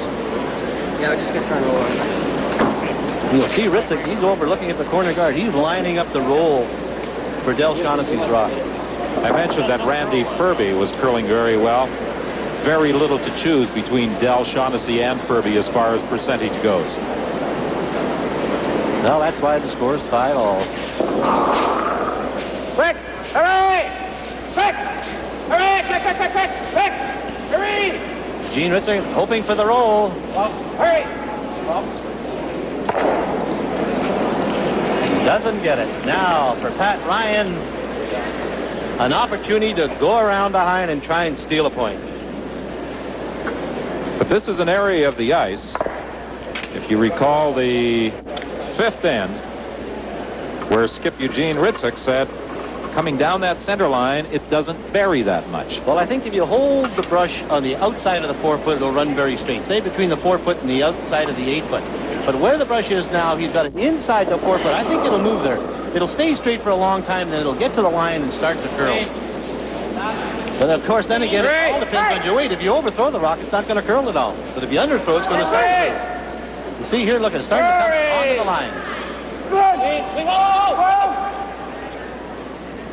Pat Ryan calls them off. Now it's a question of weight, and will it bury? It is staying very straight.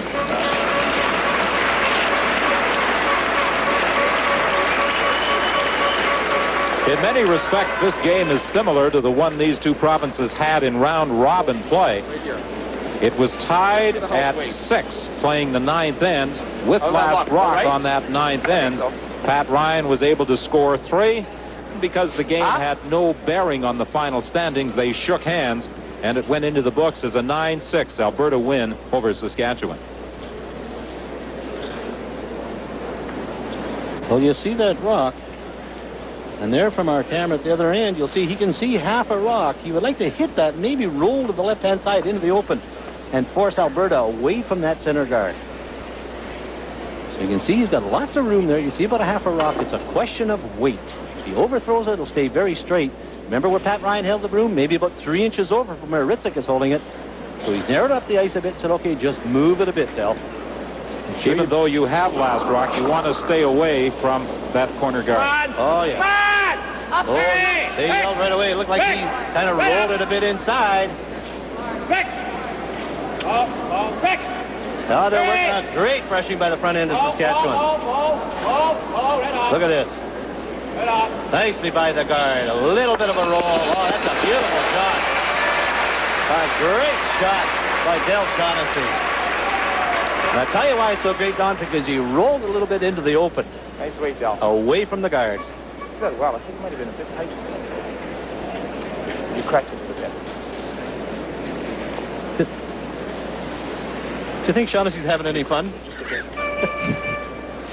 He never shows much reaction. Yeah, even when he lets it go. Like normally when you're a little bit inside or a little bit wide, you yell. Are we keeping up, Del?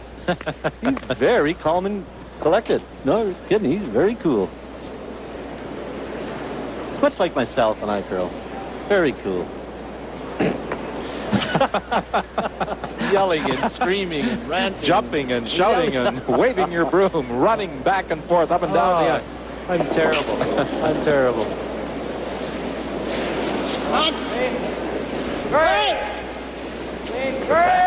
He wants to make sure he hits and stays. Right on! Hooray! He'd like that roll behind that corner guard, and he gets it, but he comes out the other side. Well, a real good shot by Pat Ryan.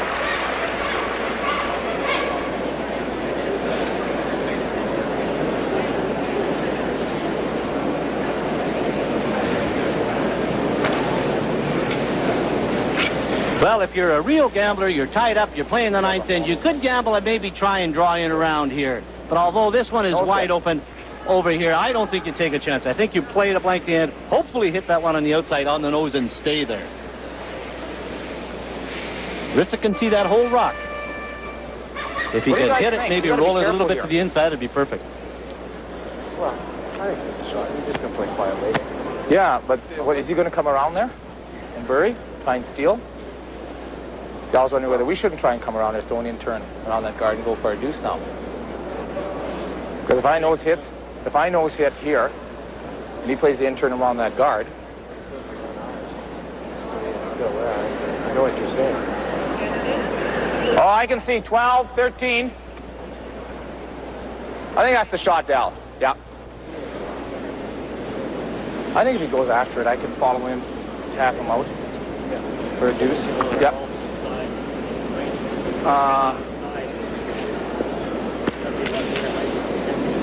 No, we just hit and sit right there. That's what makes curling such a great game. There's 2 shots. I will hit. I'm not going to throw a big weight. You can draw around right it. Here. Go for your 2. Good. Or you can hit that rock on the nose and say, okay, Ryan, you're going to hit it or you're going to freeze to it. If you're going to freeze to it, you don't make it perfect, I'm going to score 2.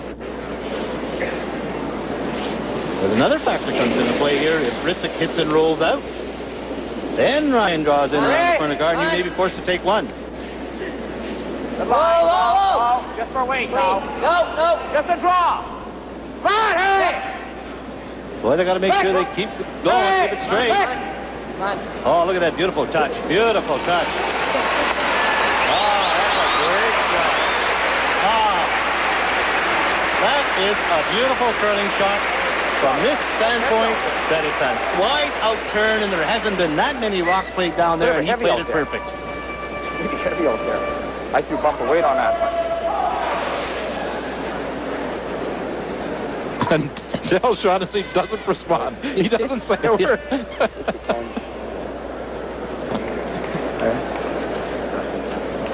Okay. Well, as soon as the end's over, then.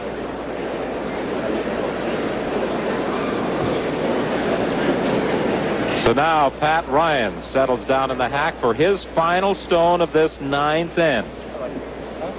The difficulty for Pat Ryan here is all those rocks that are in play belong to Saskatchewan. If he ever turns his rock and he's just playing quiet weight, he could end up maybe tapping Saskatchewan in the rings for 2, and he'd have a free draw for 3. And I think this is what the discussion is about. I think Pat Ryan's going to play the in-turn draw around the guard. Well, he's going to come down to confer with his 3rd, Randy Furby, as to the shot they should be playing. Well, I think what's really bothering Pat Ryan is this rock here. If he plays the out turn, it just happens to clip this rock and drives it in here, then Hritzuk's got a free draw for 3. I think Pat Ryan's deciding that he's going to come in here and say, okay, if I put it in perfect and Eugene don't make the shot, I'm either going to steal 1 or he's going to end up having a tough shot to get 2 and maybe end up getting 1. And that's why he's playing the in turn. Your grammar teacher might say doesn't make the shot rather than don't make the shot, but I don't think she'd disagree with your strategy. I get caught up in the game and the excitement of the game.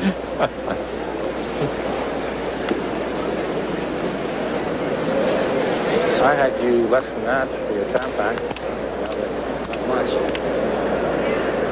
Not much. This is an in-turn draw, isn't it? Yeah, I guess not much. It is that. And you see where he's holding the brush. And didn't that statistic, an end or so back, indicate that he was having some problems with his in-turn draws? 33% on the in-turn draw. And Pat Ryan. To me, he has a lot of ice.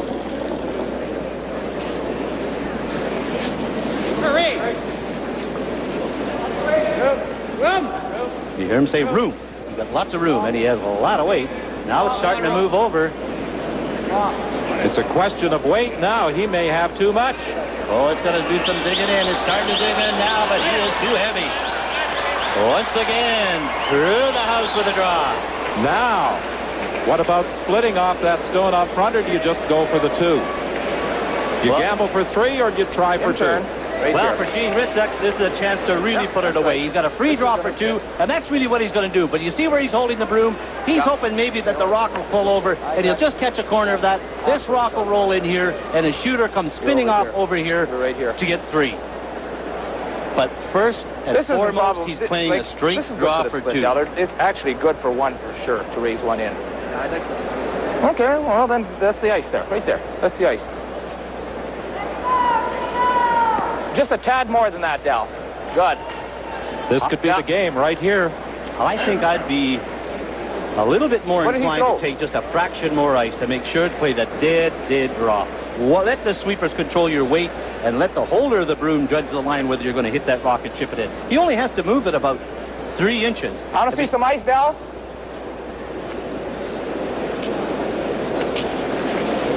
And I don't know whether a little bit more. Bit more. A little more. I'm just going to throw T weight. Yeah. See? He's taking a little bit more. He's going to make sure that he gets 2. And he's hoping if he comes over a little bit and scores 3 by chipping that one in. Has never missed an in-turn draw. Look at that. Okay, a little well, that's it. I've taken my headset off. This guy's never missed one. In-turn draw. big shot. A bad shot by Ryan.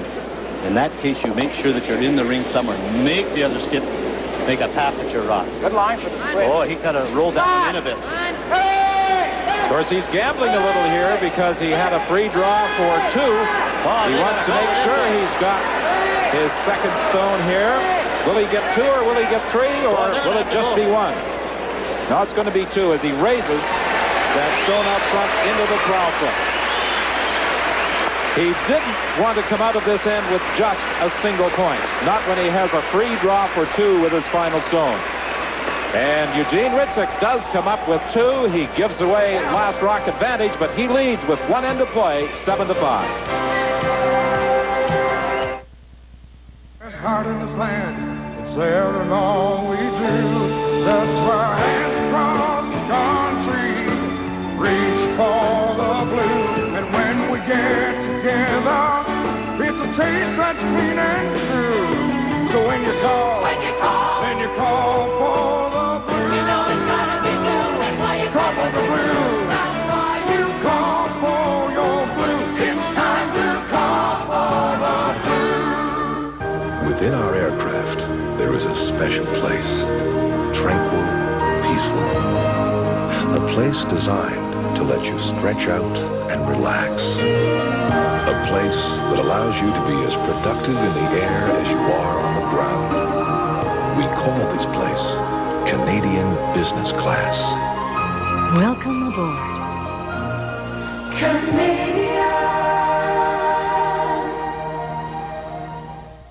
It's the big event. We've got deals, real big deals. Come on down. You'll see. It's just another burger sale. How about something different? Something with lots of taste. A mouth-watering, slow-roasted, regular Arby's roast beef sandwich. Now, how about all that for only 99 cents? Another burger deal? Big deal. Taste the Arby's difference for only 99 cents. Now, that's a deal.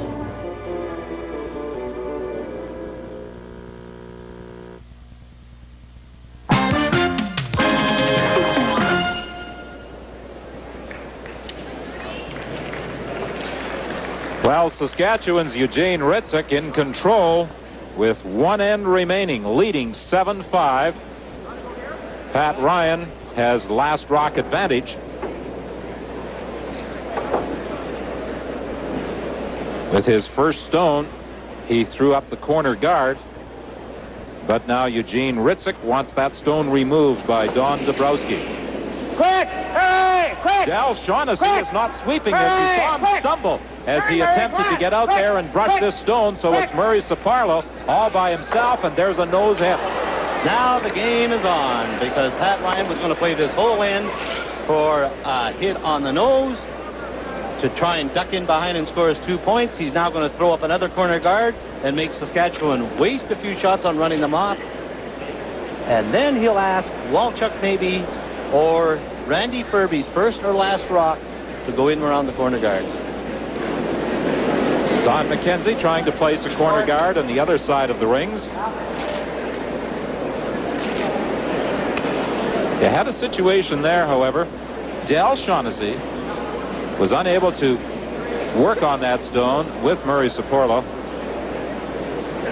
Saparlo was all by himself because Shaughnessy stumbled as lead Don Dabrowski released the stone. And Don McKenzie places a corner guard on the other side. Now it's decision time for Eugene Hritzuk. Which one does he go after?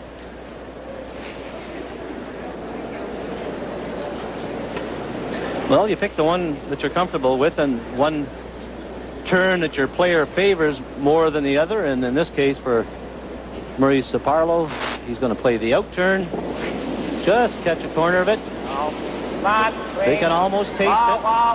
They have to ignore the nose hit by Dabrowski and just play their normal game. What you can't do in this situation if you're Saskatchewan is panic. You say, okay, so Alberta scores 2. You still have last rock at the extra end, and you cannot forget about that. You cannot ignore it. You play now just to give them 2. If you get a break, you may get out of this end and only give them 1. But don't forget the fact that Pat Ryan scores 2, but you still have last rock playing the extra end. Well, during a week of round-robin play, The only time that Ryan scored a 3-ender was in his final game of round-robin competition against this same Eugene Hritzuk Saskatchewan rink.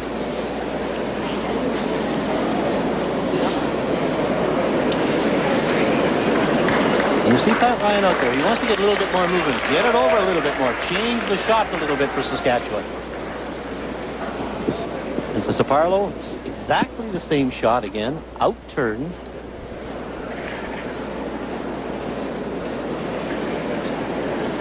And Eugene does not like this at all. You don't mind hitting a guard, maybe with your third, first, or last rod. But when the lead does it, that means you have to peel the whole end.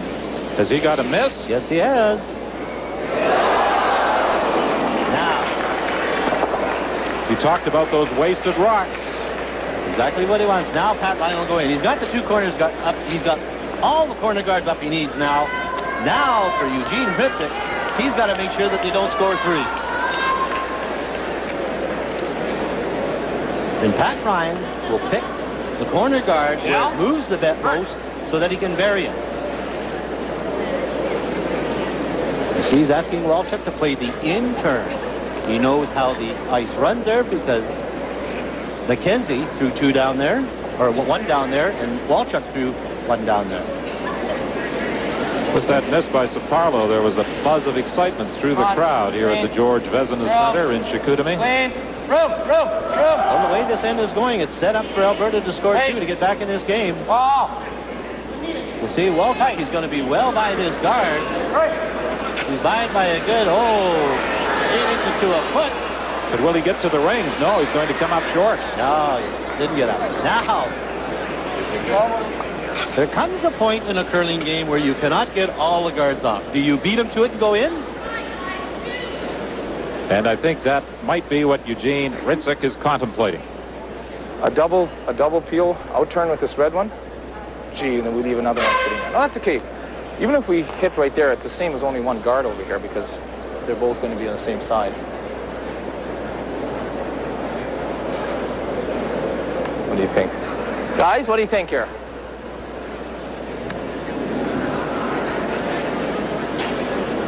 Should we go for a double peel here? Which double peel?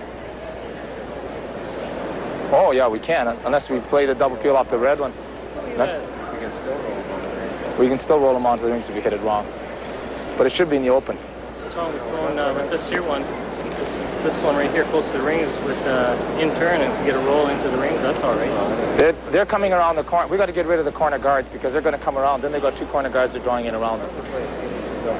Out-turn red double. Yeah, let's peel this. Well, this is not a bad call. You know, as I said earlier, there comes a time you can't get them all off. Maybe it's best to go in. Out-turn peel. But this is a good call because if you can hit this red one and roll over it, hit a corner of this one here, come over and maybe make contact with that one, you're eliminating with this corner guard and maybe get a little bit of a break and roll in off that. I'm going to call it for fairly fine, so we come off the back side of this. We don't want to hit it up here. Got to hit it back here.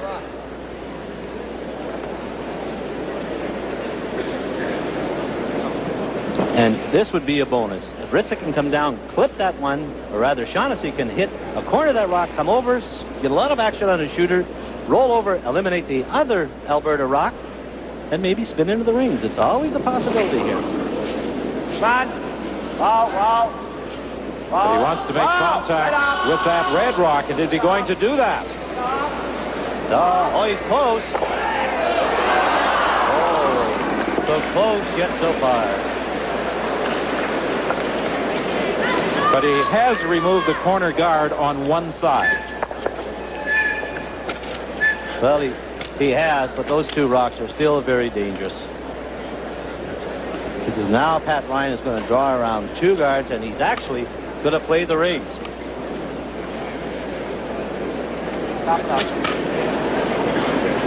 You'll see Pat Ryan has already indicated he wants Walchuk to come down, or Furby to come down, raise this rock, and he just wants to maybe raise it into this area here, not any further than that. He certainly doesn't want to move that rock and move it over there in the open. He wants to raise it on an angle so that it's behind the guards. And for Furby, a delicate shot. More weight than line. For line, it needs it. You hear him say for line, he needs it. He's got lots of weight. Now it's starting to come over. He's got a good-looking shot. He may push it a little too far back. No, it's going to stick around at the back of the 12-foot. Oh, that's a good shot. Just a good shot. Randy Furby promoting one of his own back into the rings. Alberta lies one at 7-5, Saskatchewan leading, with 6 rocks still to be played on this 10th end. It is just wrong, too. Well, do you think you should draw around it? They're just going to run. They can raise it. They can follow you in. They've got so much. Let's peel this. Out turn right here. This is all it needs here, Dal. They sit and they come back a bit at the end. Well, for Gene Hritzuk, he's got to be very, very careful here. Because if Dale Shaughnessy hits that rock wrong, he could end up driving it on the one in the back of the 12-foot, leaving 2 guards, and still having Alberta lie shot rock. The way Gene is playing this particular shot here for Shaughnessy, he is conceding a tie right now by running that front one off. If he was going to try and win this game in this end, he would be going around the guards. And he has to be careful he doesn't hit that too thin and maybe move that other rock in for that. Hooray! Whoa! Is he going to spill both of them? Whoa, not quite. Oh, or is it? Or is it? That is very, very close. I don't know, Don. I can't see very much white between that rock. I think it's in. I really do. I mean, it may come down to a measurement, but to me, I can see a little bit of a shadow. And there you see the close-up. From here, it looks like it's in. But when you have to look over top of it, there's a little bit of a shadow there, and to me, that indicates that it's in. We were really unlucky because that's about the only way you could have got it onto the rings. I just fell back a little too much then. That's okay, we can still freeze to this back one. So obviously that front one is in. You just heard Hritzuk say that we can always freeze to that back one. So Alberta is lying 2, it would appear. Although I'm sure it could come down to a measurement, but is this stone by Furby going to dig in? Now they start to brush it. Put it back behind the team.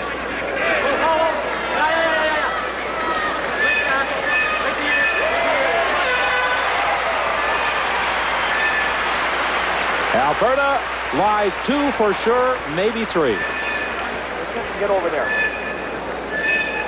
Yeah, there is. Right here. Well, it goes right where Gene, the curling machine has got to go into his bag of trick. He's got to come down here, Don, hit a half a rock, anyway, and hopefully spin over here, and he might make the double.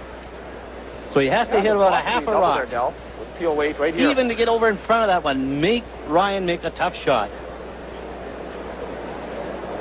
Yeah, the way the rocks behave here, there's a double. Or at least a roll. Let's get over here. Yeah. Give me this ice, though. Right there. He's had to eliminate the freeze from his thoughts with 4 stones still to be played. And now he's looking at a double possibility. Some of the Saskatchewan fans in attendance can't bear to look. No. Nope, we might get something happening. Well, it all started with a miss that freeze is by Don Dabrowski on a corner guard, and this is what kind of trouble he's got himself in. They're lying 3. Granted, Saskatchewan put one in there by trying to run 2 of them off. But I tell you, a good shot by Hritzuk here can get him out of trouble. If he hits a half a rock, he could make the double. Not only that, he'd end up being shot. Even if he rolls, like he says, over in that general area so that Pat Ryan comes down, and he'll have a shot at a double.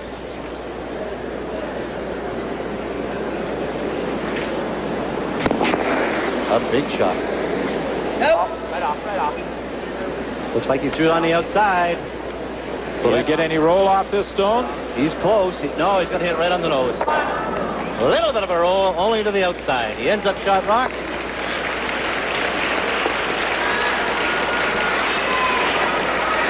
Well, no, you reflect back to 1985, when Pat Ryan appeared to have it won on the 10th end against Al Hackner.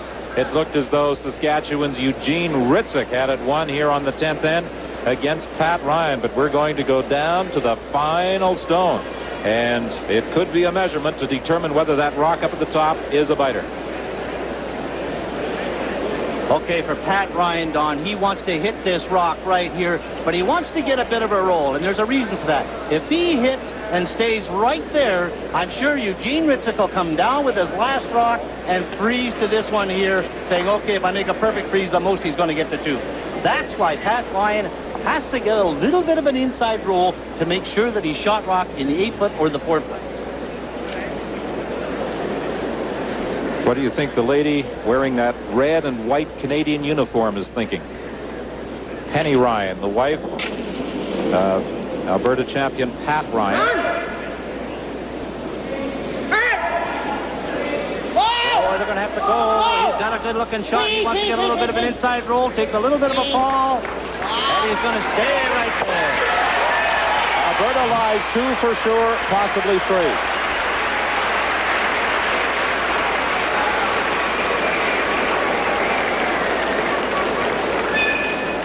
Right here, Dal, should be about right. Hritzuk preparing to throw his final stone of this 10th end. We sit on a corner of it. No, yeah. As long as he has to lose a shooter on this thing. I think that's the right ice there, Dal. Pretty sure it is. Give me some ice.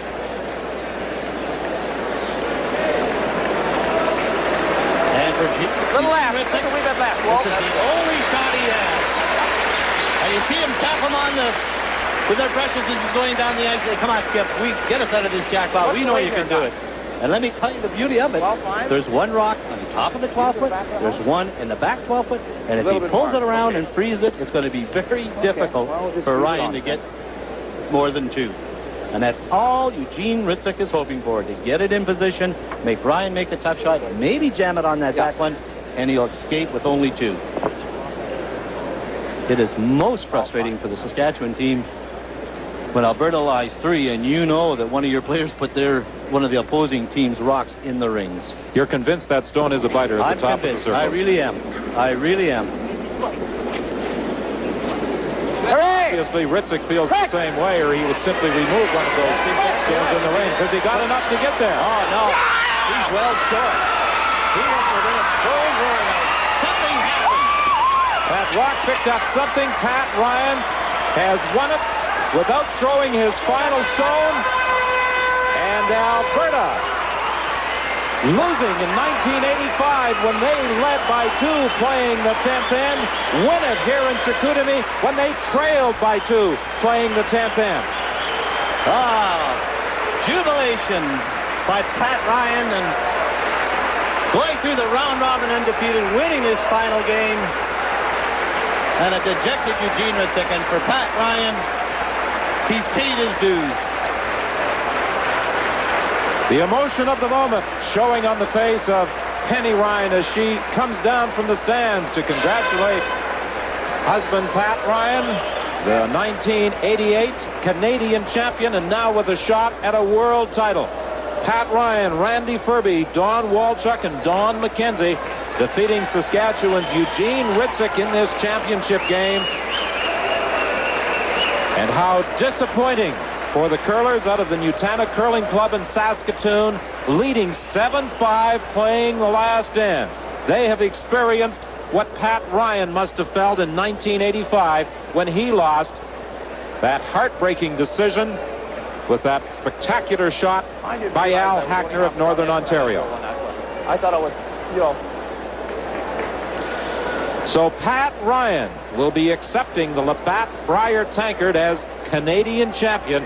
And I'm sure about 15 minutes ago, he thought his dreams had vanished in 1988 as they did in 85. Well, I know a lot of people are going to say he was very fortunate, but let me tell you, he played well all week. He went through the round robin. He never gave up.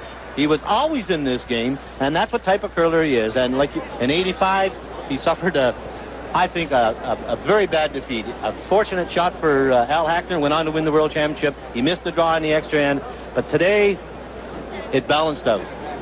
The game has been cruel to Pat Ryan over the years, but I think today it all evened up. Well, Pat Ryan in 85 also went undefeated through round-robin play, as he did here in Chicoutimi.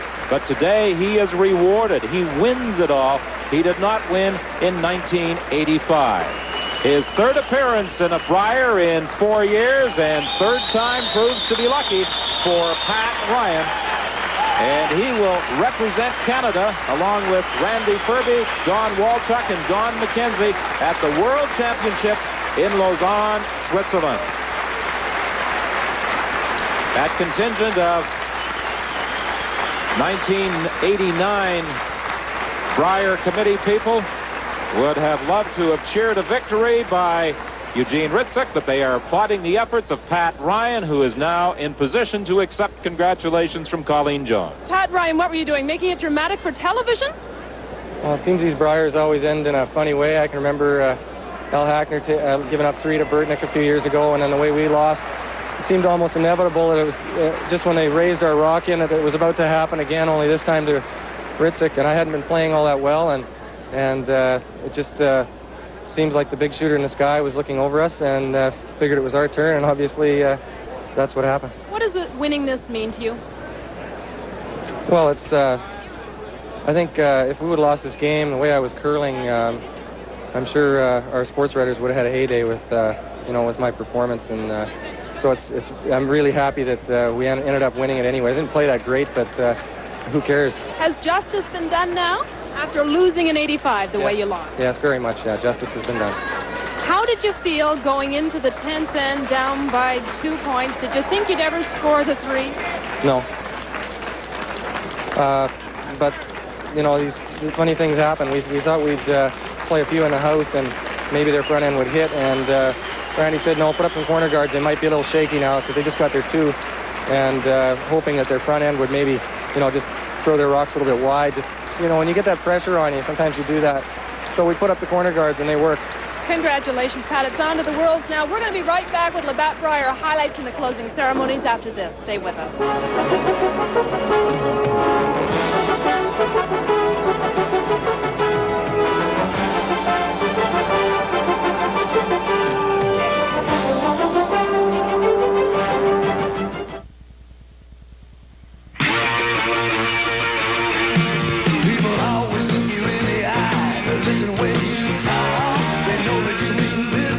They can tell by the way you are. And when your thirst gets hungry, you know just what to do. You pop the top of your favorite beer. This bunch for you. From a bird, you know where you stand. From a bird, you're a genuine bird man.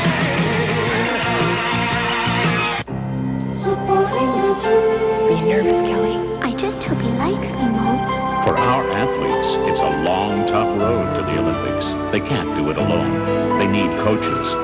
At 3M, we understand this need. That's why when you buy official 3M or Scotch brand products, we'll make a contribution to help our Olympic coaches and help make the dream a reality. He wants me back. Supporting the dream. 3M, supporting the dream. George's Recliner Galleries present the largest sale in their history. 2 genuine Lazy Boy chairs at one low price. Canada's largest selection of over 1,500 chairs and 200 sleep sofas. Scores of styles plus the luxury of genuine leather. 2 Allison only $6.99. 2 Brentwood $8.99. 2 Avante $9.59. If you want only one, bring a friend and share the savings. 2 great Lazy Boy chairs at one low price at George's Recliner Galleries on Hamilton Mountain in Mississauga, East and Weston. The Brier, brought to you by Labatt, brewers of Labatt's Blue. With the pipes and drums of the Black Watch, Royal Highlanders of Canada, under the direction of Pipe Major Andrew Kerr and Drum Major Charles A. Lee, C.D., with the permission of Lieutenant Colonel Vic Chartier. Let us greet our hundreds of volunteers who have given life to this championship. Mesdames et messieurs, les volontaires, ladies and gentlemen. The closing ceremonies here in the Georges-Vézina Center in Chicoutimi just now getting underway, and what a proud moment this will be for Pat Ryan, and what a year it has been for the Ryan family. Pat winning this Canadian championship after his wife Penny was a member of Linda Moore's gold medal winning team in the demonstration sport of curling at the Calgary Winter Olympic Games.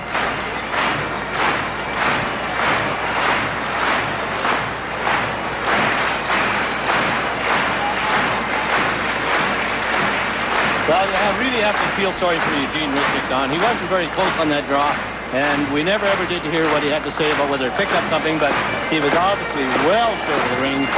It's a heartbreaking loss because he controlled the game really for 9 ends.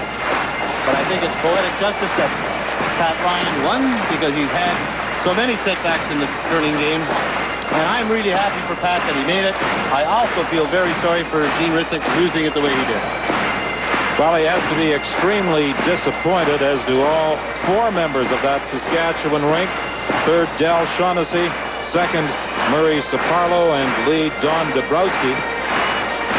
They curled well today. As a matter of fact, as a team, I think they had a higher percentage than they did yesterday in their semifinal win over Paul Savage of Ontario.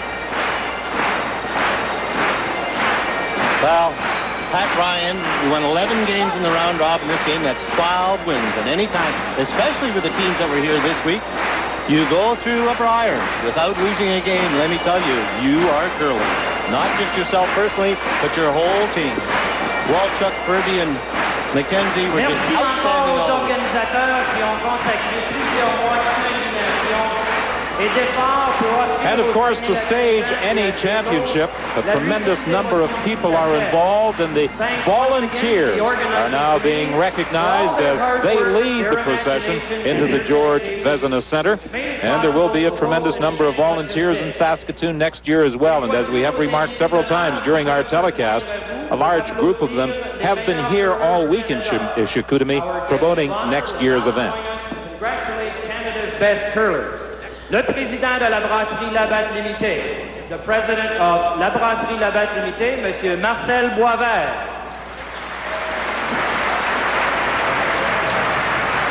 Le président de l'Association canadienne de curling et les membres du conseil d'administration, the president of the Canadian Curling Association and the management committee, Monsieur Harvey Mazinke.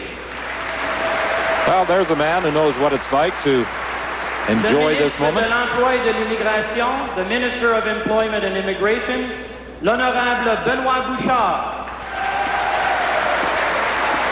Harvey Mazinke was the Canadian champion in 1973. The Minister of State for Fitness and Amateur Sport, l'honorable Otto Jelinek.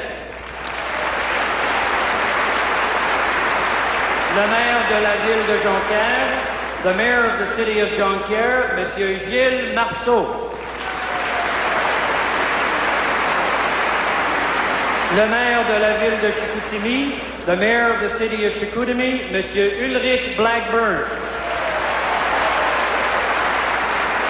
Le président du comité organisateur du Brier Labatt 88, the chairman of the 1988 Labatt Brier Organizing Committee, Monsieur Mike Carson.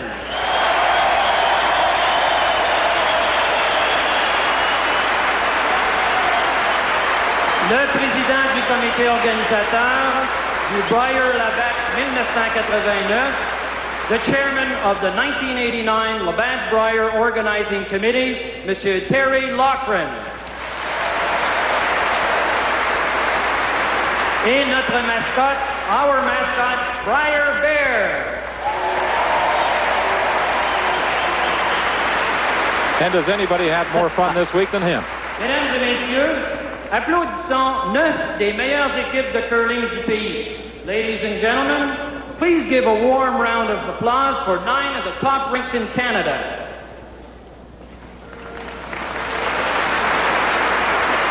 Le nord de l'Ontario, Northern Ontario. La Nouvelle-Écosse, Nova Scotia. Le Nouveau-Brunswick, New Brunswick. Le Manitoba, Manitoba. la Colombie-Britannique, British Columbia, l'île du Prince-Édouard, Prince Edward Island, Terre-Neuve, Newfoundland, les territoires, the territory, et le Québec.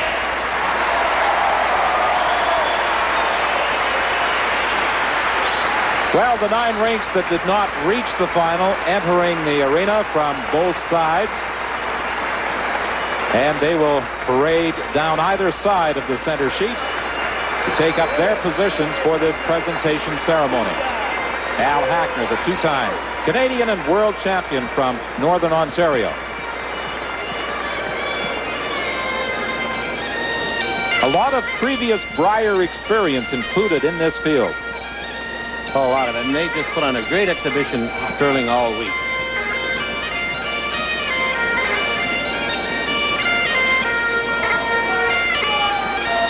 Gary Burtnick of Manitoba, Steve Adams of New Brunswick, Gary Oak of Newfoundland, Trevor Alexander of the Territories, Lawrence Stevenson of Quebec, Dave McFadden of Prince Edward Island, Tom Hackinson of Nova Scotia, Ron Thompson of British Columbia.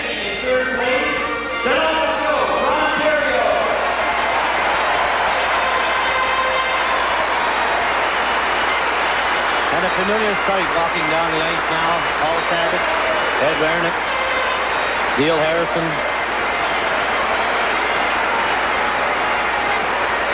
And, of course, Graham McCarroll, the new member of the team. And there they are, put on a great exhibition of curling all week. Within really never had it. The team curled really well yesterday, but Paul Savage just missed a huge many crucial shot. Couldn't put the rock in the right spot at the right time, but just another great showing by that team. A third-place finish for the rink from Ontario. Of course, Wernick was the skip in 1983 when they won the Brier and the World Championship with Paul Savage at third stone. Neil Harrison was the lead. John Kawaja was the second stone that year. He is the 5th man here in Chicoutimi.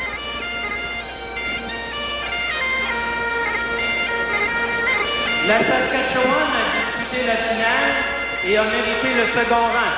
Saskatchewan was runner-up in the final. Les voici, here they are.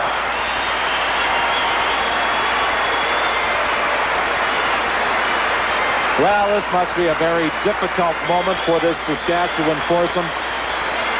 They felt they may have had it won after 9 ends of play.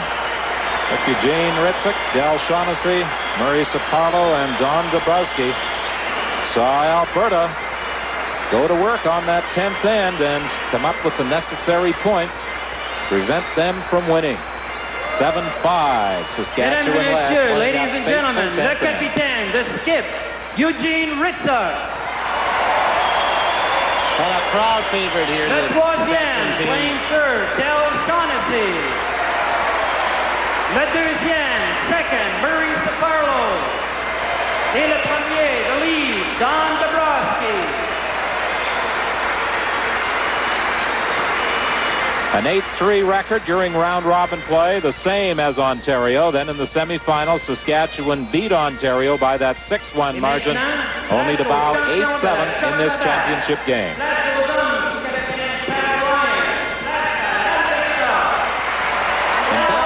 Champions.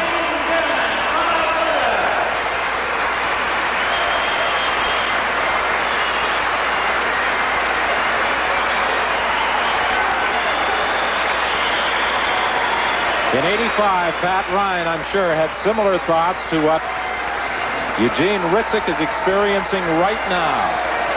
He appeared to be in control against Northern Ontario playing the 10th end.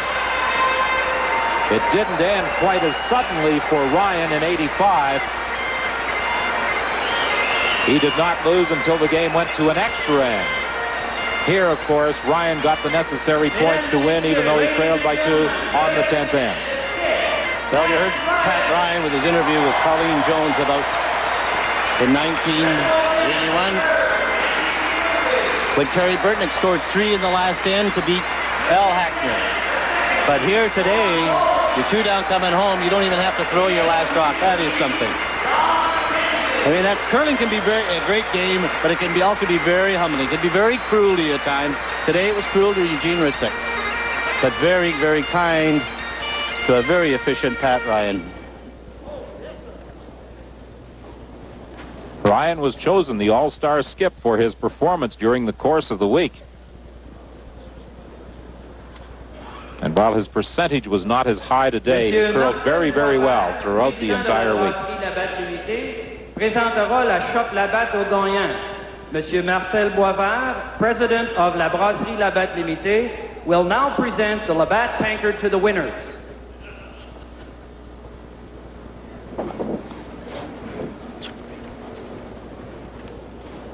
Distingués invités, mesdames et messieurs, au nom de la Brasserie Labatt, j'aimerais d'abord féliciter tous les joueurs qui ont participé à cette remarquable semaine de curling. Vous êtes incontestablement les meilleurs joueurs au monde et le Brier, une fois de plus, a mis vos talents en vedette. On behalf of Labatt, I first of all want to express congratulations to all the players for a tremendous week of curling. You are indeed the finest curlers in the world, and the Brier has once again showcased that talent.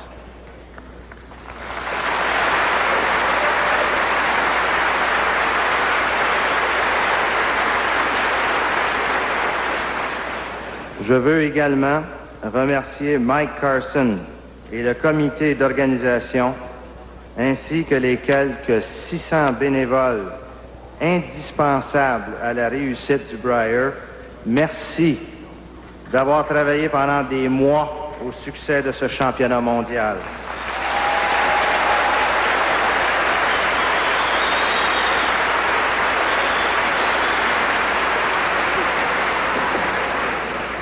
Aux gens de Chicoutimi, Jonquière, merci de votre intérêt et de votre appui. Vous êtes des hôtes extraordinaires à la hauteur de votre renommée.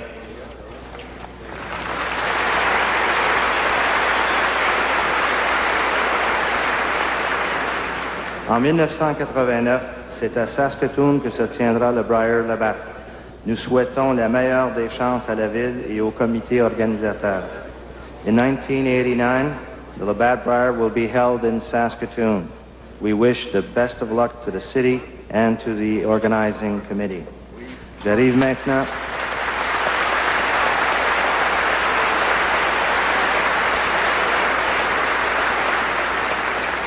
J'arrive maintenant au moment tant attendu. It's now the moment we have all been waiting for. Je vous demande de féliciter avec moi les nouveaux champions canadiens. Join me in congratulating the new Canadian champions. Il me fait plaisir de présenter la Chope Labatt à l'équipe de l'Alberta, from Alberta, composée du capitaine Skip Pat Ryan et de ses coéquipiers Randy Furby, Don Walchuk et Don McKenzie.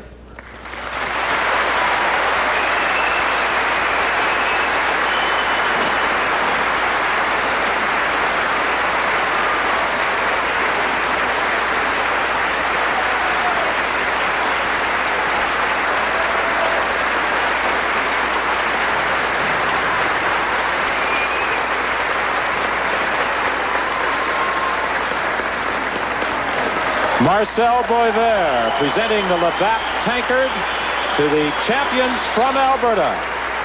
Skip Pat Ryan. Third, Randy Furby. Second, Don Walchuk. And lead, Don McKenzie. And they will carry Canadian colors in the World Curling Championship in Lausanne, Switzerland. And what a year, as I mentioned earlier, for the Ryan family, with Pat winning this Canadian championship on the success of wife Penny playing for Linda Moore in the Olympic demonstration sport at the Calgary Olympic Games. Colleen? What a dramatic finish to an absolutely great week of curling. The Alberta rink skipped by Pat Ryan wins yet another game, and what a big game it is. They are now the Canadian men's champion, and they'll go on to represent Canada at the World Championships in Lausanne, Switzerland next month. CBC will be there for the championship game. Our next curling telecast is on April the 2nd, the Pepsi Junior Men's and Women's Curling Championship. Join us for that. On behalf of Don Dugan and Don Whitman, I'm Colleen Jones. Hope you've enjoyed our broadcast. Now back to Sports Week in Control in Toronto. Thank you very much, Colleen. Pat Ryan wasn't feeling very well earlier in the day, but he sure is feeling well now. He is the 1988 Labatt Brier champion, and in just over a month from now, Alberta will represent Canada in the World Championships from Lausanne, Switzerland. That will be seen, of course, as we've told you, right here on Sports Weekend, and there will be a little more pressure at Switzerland. A win would give Canada its 4th straight world title.